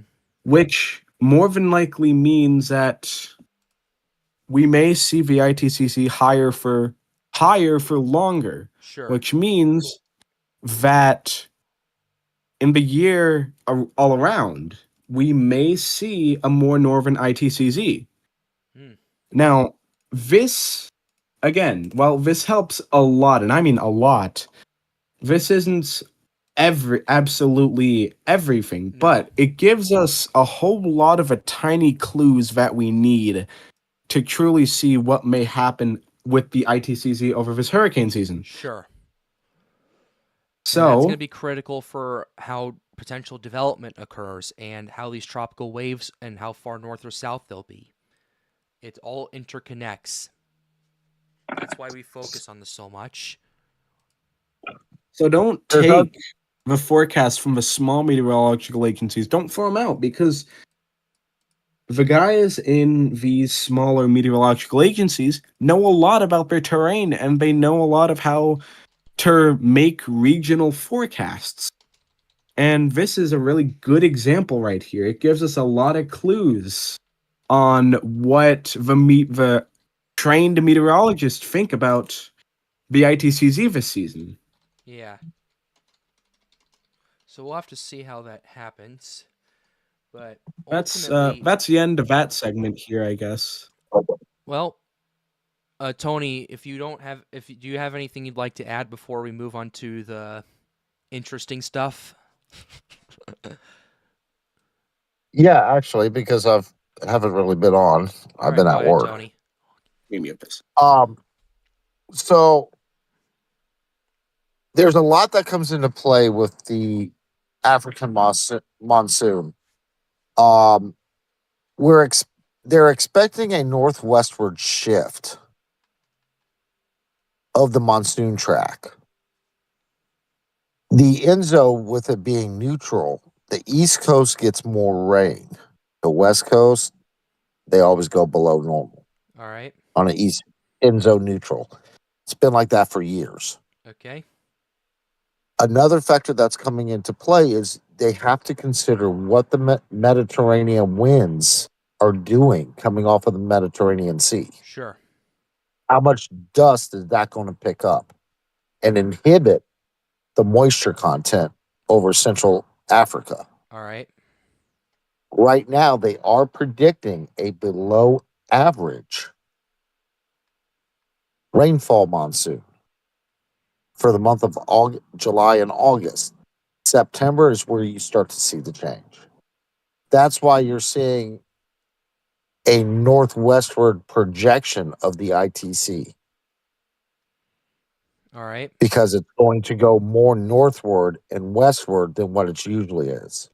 What will that do for the hurricane season? I think it's going to be an average hurricane season. I am not sold. I am not hyped up on it. I am not, and I've said this in a couple servers back in March. This is going to be average, just like last year. Average last year wasn't exactly average. It was close. No, I mean when you have how many? I think we had 18 named storms last year. When you That It would was be technically hyperactive if you go by the numbers. when you have storms like Beryl, Helene, and Milton that produce so much ACE, it's hard to say it was average. Now 2022, yeah, that was average, even though we had Fiona and Ian. But 2024, it's harder to make a case for that because of the just the pure power we had with the storms that we did have. That's just my opinion. Take it any way you will. so.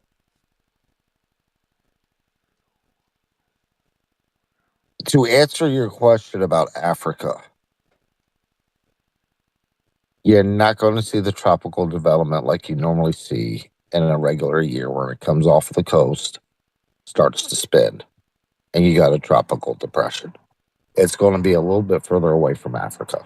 Yeah, that's what I've How been much? looking. That's not surprising. I'm in general agreement with How that. Yeah, I agree with that too. how many tropical waves come off of Africa? They cannot predict No. because you have not only on top of the Mediterranean, you also have to worry about what the East Coast winds are doing because those winds blow across the Saharan desert, just like the Mediterranean does, and come together and start to rotate to Yeah. form low pressure systems. What is those East Coast winds going to be like in our height of this hurricane season, August and September, and the beginning of October? We got to start throwing that in there now. All right. Nobody knows. Nobody in the meteorological world knows what that's going to do. Yeah. And right now, from all the signs that I've seen from the monsoon people in Africa, they're saying it's going to be below normal, which therefore you would have not an average hurricane season, if not a little bit below, because you're relying on tropical waves from the Caribbean or ones that develop between Africa and the Lesser Antilles to form. And it depends on how much dust is in the atmosphere. That's why I'm not really sold on this, what NOAA is saying. I respect them. I respect Colorado State University. I'm not sold on it. I really am not. Oh, go ahead. I think you could argue there Now, are less fail modes this year than there were last year. Especially with the projected more We don't projected have sorry. we don't have the fail at least as much fail modes as 2024 did. No. The main two fail modes that we had were Canadian seaboard warmth and upper air warmth. A lot of temperature stuff, right? Yeah. If we look at the SST patterns that we have, we're seeing a more cold Canadian seaboard, which does mean that instability is going to be slightly higher, and it won't affect that as much, and that the upper part of the air isn't as warm. 2024 had record warmth in that layer of the atmosphere. Now we don't have that due to cool neutral to La Nina conditions over the winter. So that means that we're going to get some more, it's going to get easier to have that instability that tropical systems need. Just my take on it. There may be more, but I'm not seeing a truly obvious fail mode over here. Maybe other than a SST configuration, but even then, that's very questionable. Okay.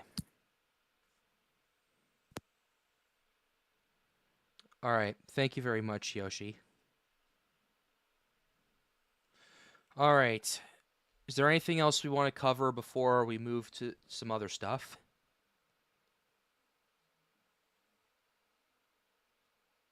Anything at all? I'm good. No, not Tony? that I know. Tony? I don't know what you covered other than what I walked into, so All I right. don't want We to. covered, I think, SST patterns. SSTs, we covered wind shear, the Sahara, the Sahel region of Africa, moisture. Those are the three things we were talking about tonight. So, yeah, that's what we were looking at. What I want to know, I was thinking of saying it earlier, but I honestly forgot when someone else is talking. Sure. But what I want to say how Eastern Pacific activity can influence Atlantic activity. because this is really important, especially as we go into an very active part of the season for the Eastern Pacific. Yeah. Because as we're seeing right now, we got 3 areas of interest here. 2 Yep. of them already are a system, kind of. Some could say one of them is already a tropical cyclone. But I'm not gonna say that. That would be foolish of me. But we got 2 invests and 1 forecasted system in the Eastern Pacific. And it's in such a way as where if they get strong, that the outflow and like the general existence of them may kind of like due to the wind shear that's being created off of that may shut down. It goes into the Gulf of Mexico and the Caribbean, which may just shut them down for a good while. Yeah. And plus the fact that we are seeing still some troughs go down, which may mean that we get some lower jet streams and some jet streaks even, and therefore more wind shear.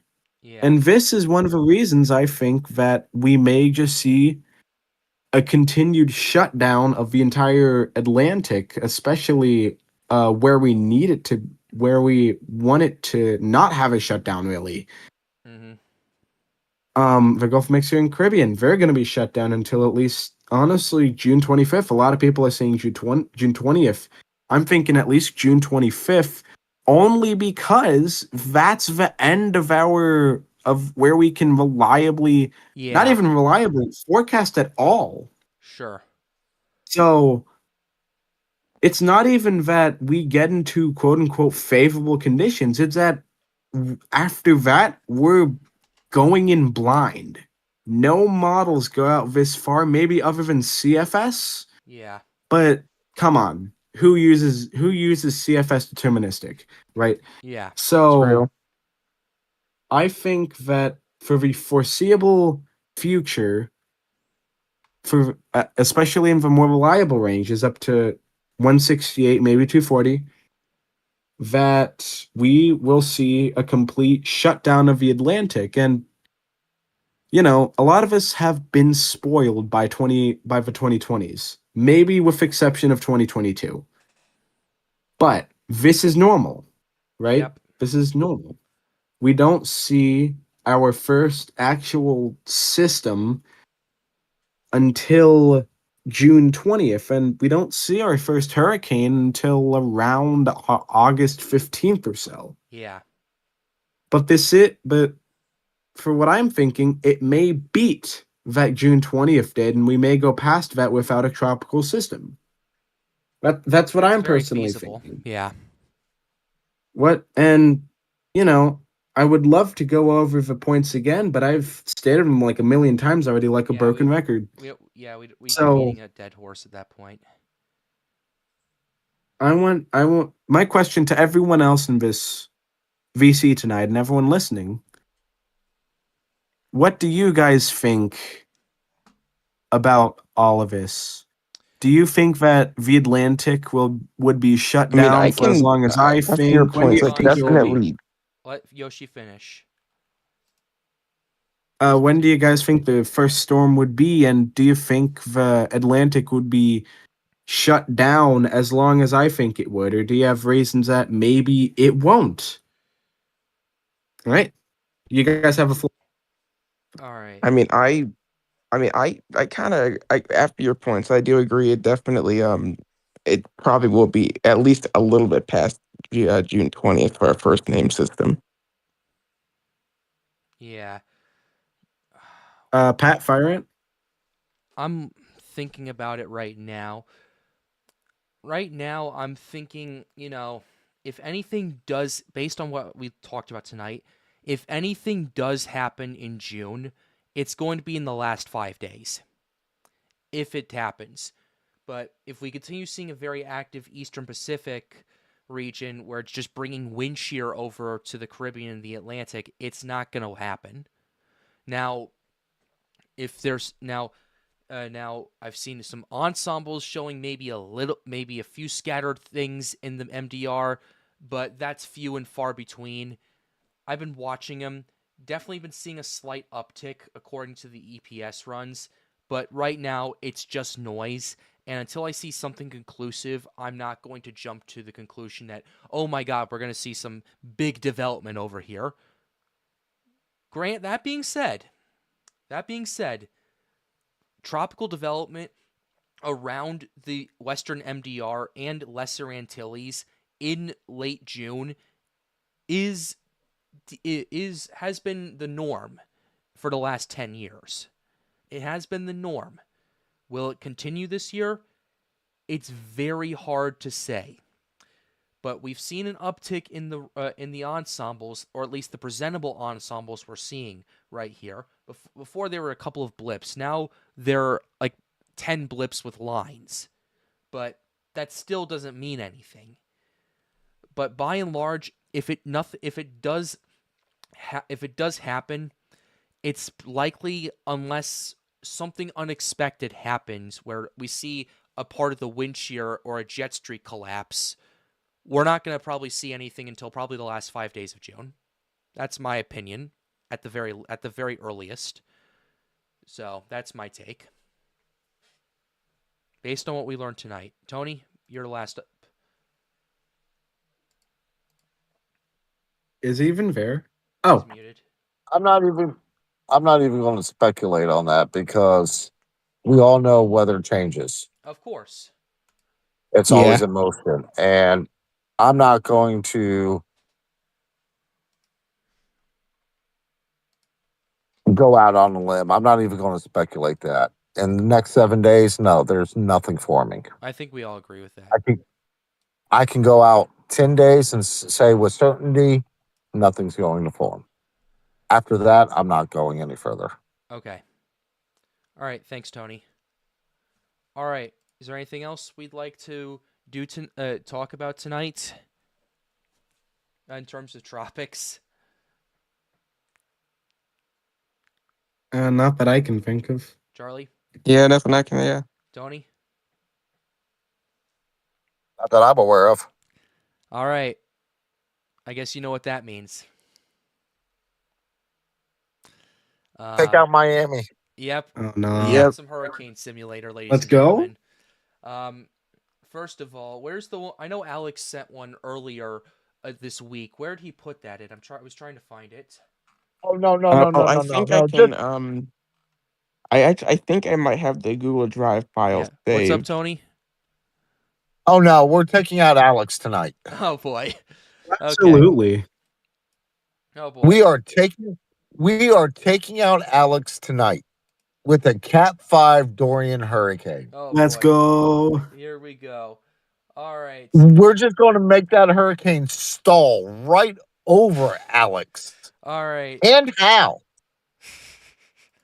And Port St. Lucie. Oh yeah, Cosit. Yeah. Yeah, Oh, just take out Southern Florida. Have it stall for like 3 days. Oh God. I can, bro. There's a mode on this where I can start this on the Gulf and allow this to pull a Milton. Oh, that's even better. It's. And I know I'm waiting for my DMs to blow up tonight. Oh, I know. We all are.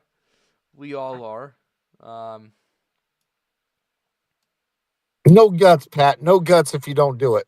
Oh, I'm trying to figure out where Exactly. to put the darn thing to do this. Okay. I have to do this. Make like a giant low pressure around Naples, Okay. and then if you can steer it into kind of like the low pressure system, it'll just keep going around the low pressure system in a continuous loop forever. Yeah. That's a known bug of this thing. Yeah, It is crazy. Yeah, I'm attempting to do that. Let's do our first test. Okay. Well, I hope you got your wish. Good job. Problem is, it's not particularly that intense. It's not over. Well, that's okay. not over water long enough. Oh boy. Damn. Yeah, it's not particularly powerful enough. We got up to a 4, I think. Look at the rainfall though. Oh yeah, that's right. The surge and the rainfall. Map overlays. Yeah, what's up? Precip. Yeah, we. Look at the. Oh boy, look at that. this. We're up to Cat 5 strength now, my boys. This is OHC galore. It's just drinking the loop current over and over again. Oh heck yeah! Drink that loop current. There Yeah. you go. Drink it all up. Yep. Drink it all up. Yep. Oh, that would be perfect right there. Just Yeah. let it.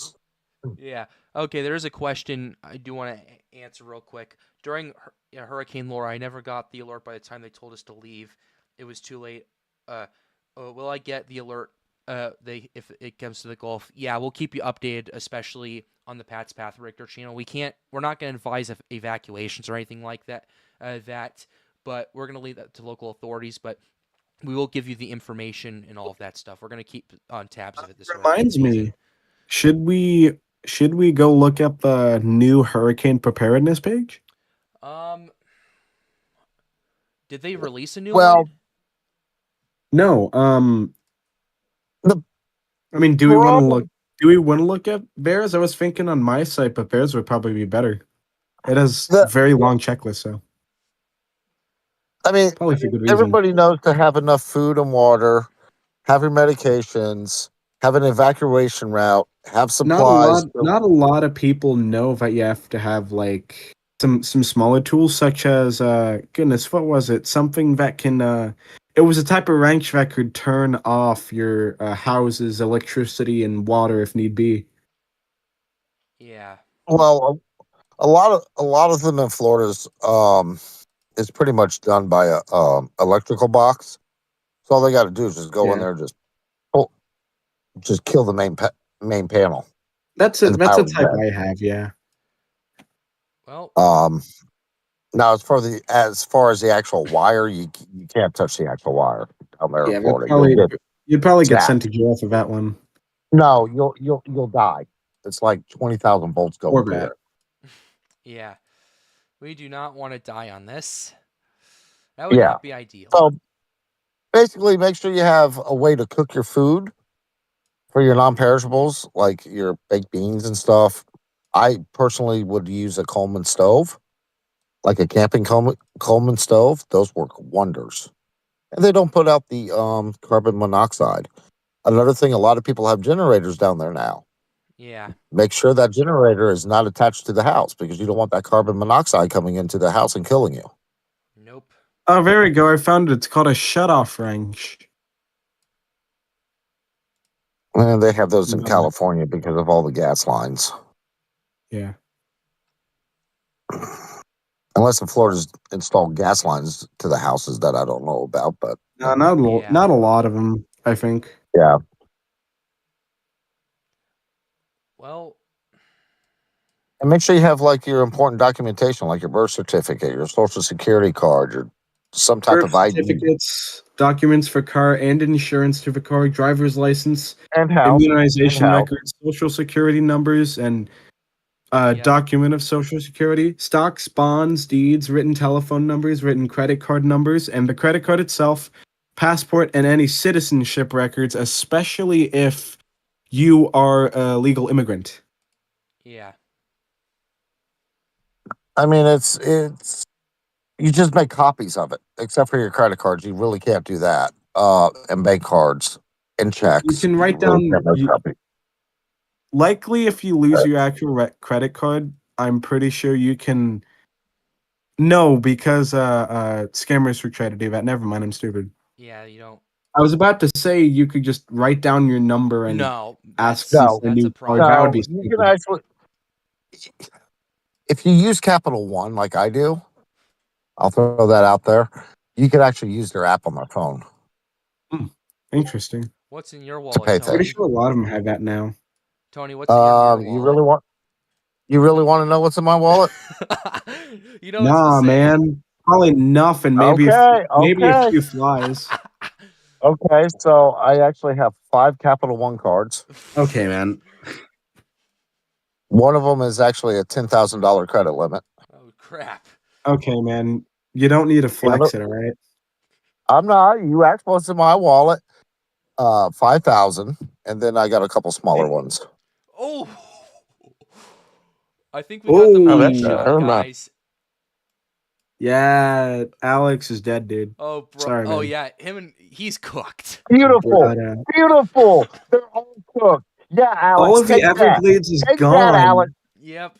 Hal and Alex, you take that. Take it, T-Vold. Yeah, chew on it. Bro, You know what? even I'm gonna use. yeah, Yeah, bro, fuck your air layers. yeah. Oh, did you just say your curse word? Did you just say our curse word? I think you just did. Yeah, Alex, how do you like that now? I don't know if he's. Hey, did that look? I don't know if he's even on right now. He probably isn't. I wish. Hold on. I'm pinging him. Bro. Just say, Alex, you are Oh, dead on our I think hurricane he's on. simulator. I think he's on.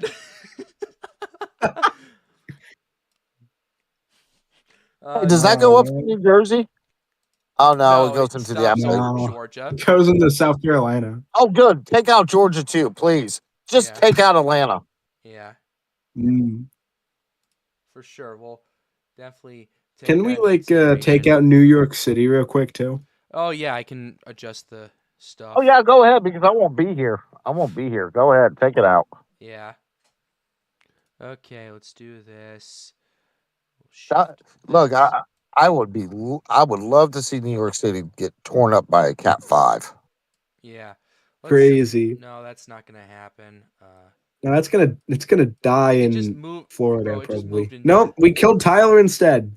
Yeah. Oh. Oh, he didn't kill him. How much Sorry, killing? It's Tyler. only a 2. I think we caused some mediocre damage. And my buddy Mediocre. Trey down there, he got killed. Dang. Okay, let's Send it. This will pivot. All right. Okay. How are we gonna flood Illinois, bros? Yeah. There we go. We crashed into Eh, North kinda. Carolina. Yeah. Wilmington is screwed. Oh, sorry, if we take- Wilmington. I don't know What if we anybody take down it to there. DC? DC got tropical storm stuff. Gotta Yeah, take they it didn't to get DC, very bros. much. Nah. Oh, but I see the Poconos got hit. Good. Dang. Yeah, we got flooding. All right, let's restart this and move this down. Shift that. Let's see what happens now. Okay, hopefully this will shift it. Yeah, this is gonna stay out to sea. Oof. I have to. Just move your high a little to the left. That's all. Yeah, that's what I'm doing, Tony. All right, let's see what happens. That should do it. Yeah, that. Wee. Oh, we're. Oh. I curved at the last second. Yep. Damn it. Well, just pivot this a little bit more to the left. See what happens now. All right. Yeah, there you go. Okay. There you go. Oh yeah, this is. Oh, Bullseye. If I pivot it, if I move that just a little bit more to the west and reduce the pressure, that would. Did that take out Long Island? No. Nah, Not even close.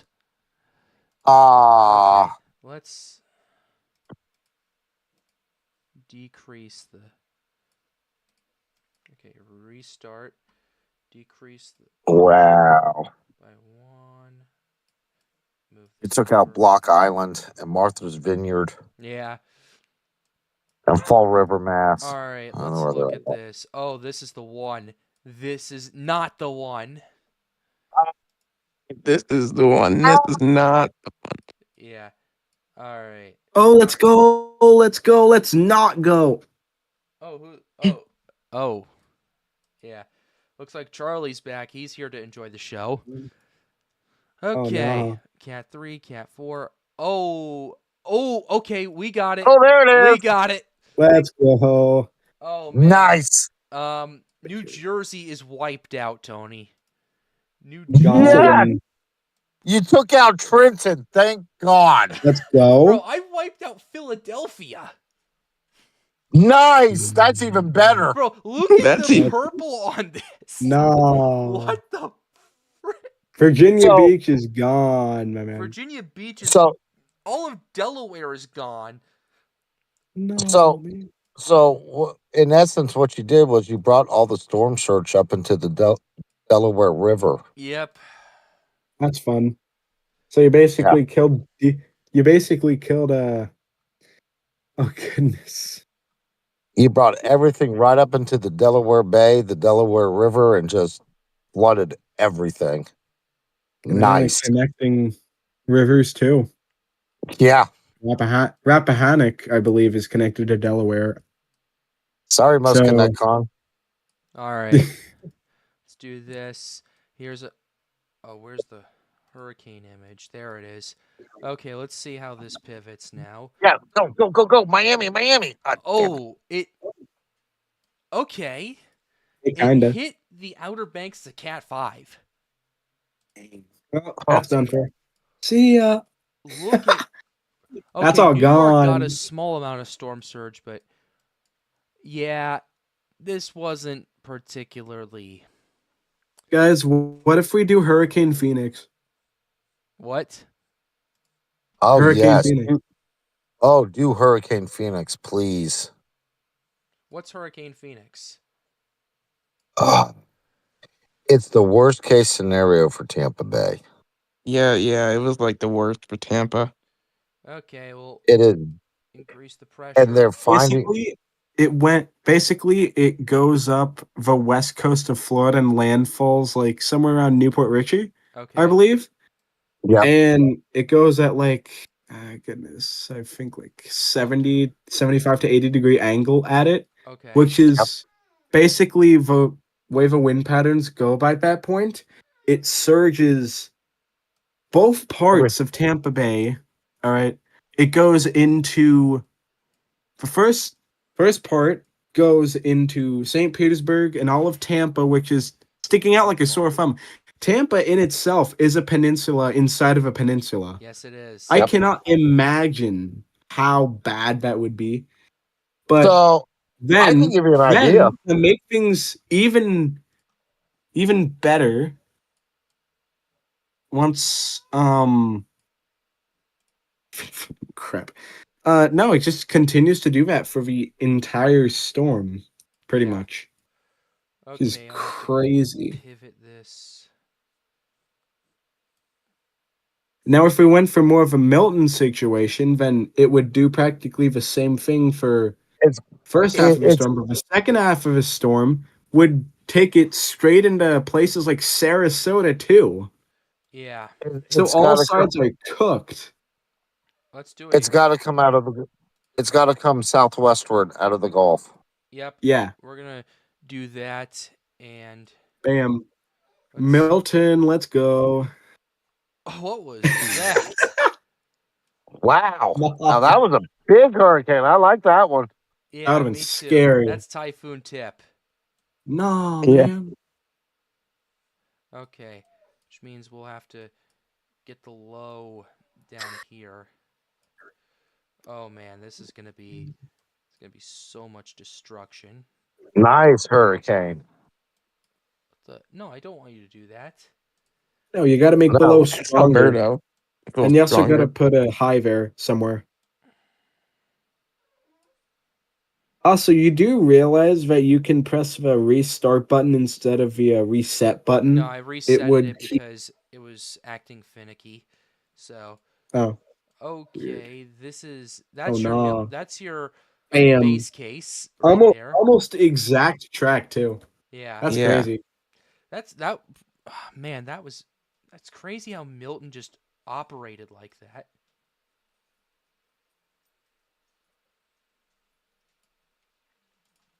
All right. Oh, this just crashes into the Okay. thing. All right. We'll just move this here. Ooh, that's very Oh, broken. oh. There we go. Definitely needed to be stronger. Definitely needed to be stronger though. It'd be slower on this one. It's got everything. It just needs to be slower. Yep. All right. Let's do this and.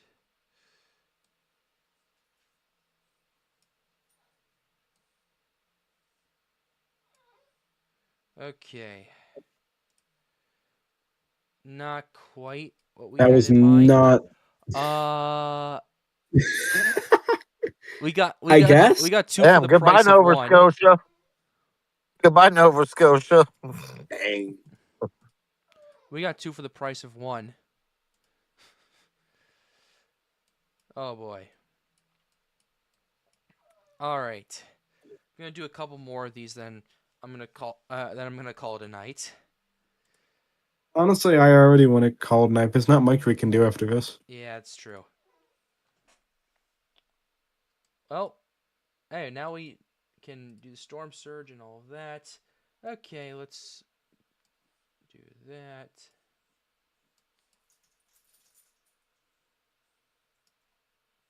All right.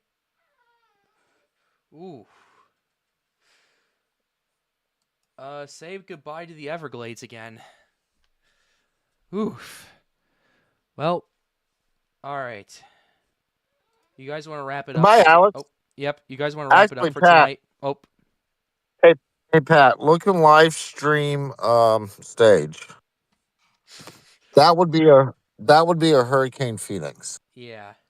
That's the path you need. Let me. Oh.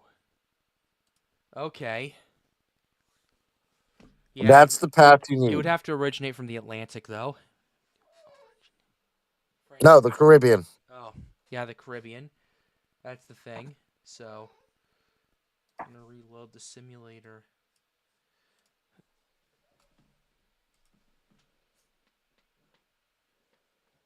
Yeah, this is just gonna stall, move out. But yeah, we'll do. How about we try Phoenix for next time? All right. How's that sound, Tony? That's good. All right. That's good. All right, that's fine. Well, we're pretty much. It's yeah. For those of you wondering what this is Hurricane Simulator. Let me go ahead and plop. Let me plop a link to this in the chat right here. Control V. There you go. It's for you right here. Free to use. Have fun with it, and maybe post your like if you and let me know what you get for your scenarios right there.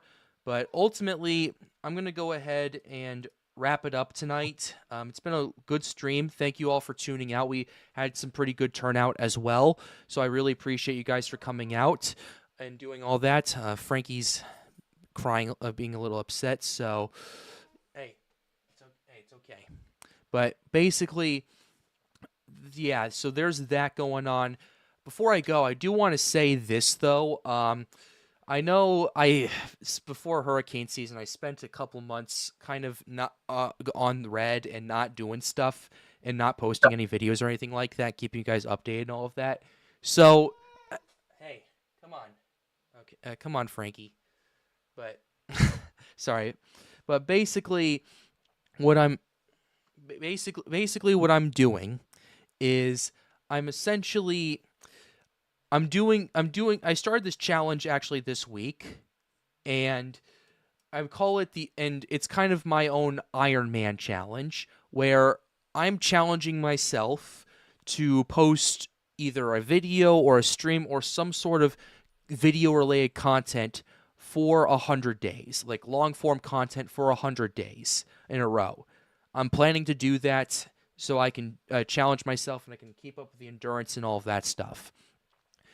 So that's my Iron Man challenge. I'm going to be posting, or at least attempting to upload every day for 100 days. And if I lose the challenge, then my plan is for every day that I kept the streak up, I basically, for each day I have the streak, I will donate $1 to a certain group. Do that. So basically, if I stop the streak after 50 days and I missed a day, I would donate $50 to one of those groups that help with hurricane relief. So that's the plan for this. If I win, great. It's all good for me. But if I lose, I'm gonna be I'm gonna be donating to an organization that helps with hurricane relief since it is hurricane season. So thank you for tuning in. I appreciate you for coming on tonight. I think it's great that we're coming back. We're seeing more viewership than ever. Well, not ever, more viewership now than we have in a long time this year. So I'm really happy to see more people turning out. But with that being said, we're closing it out. Be sure to like the stream, subscribe to the channel if you are new. The goal, as always, is to get more people engaged with weather. And if you want to come hang out with us, be sure to join the Storms United Discord server. I believe the link is in the description down below. And with that being said, have a wonderful day, guys. Stay safe.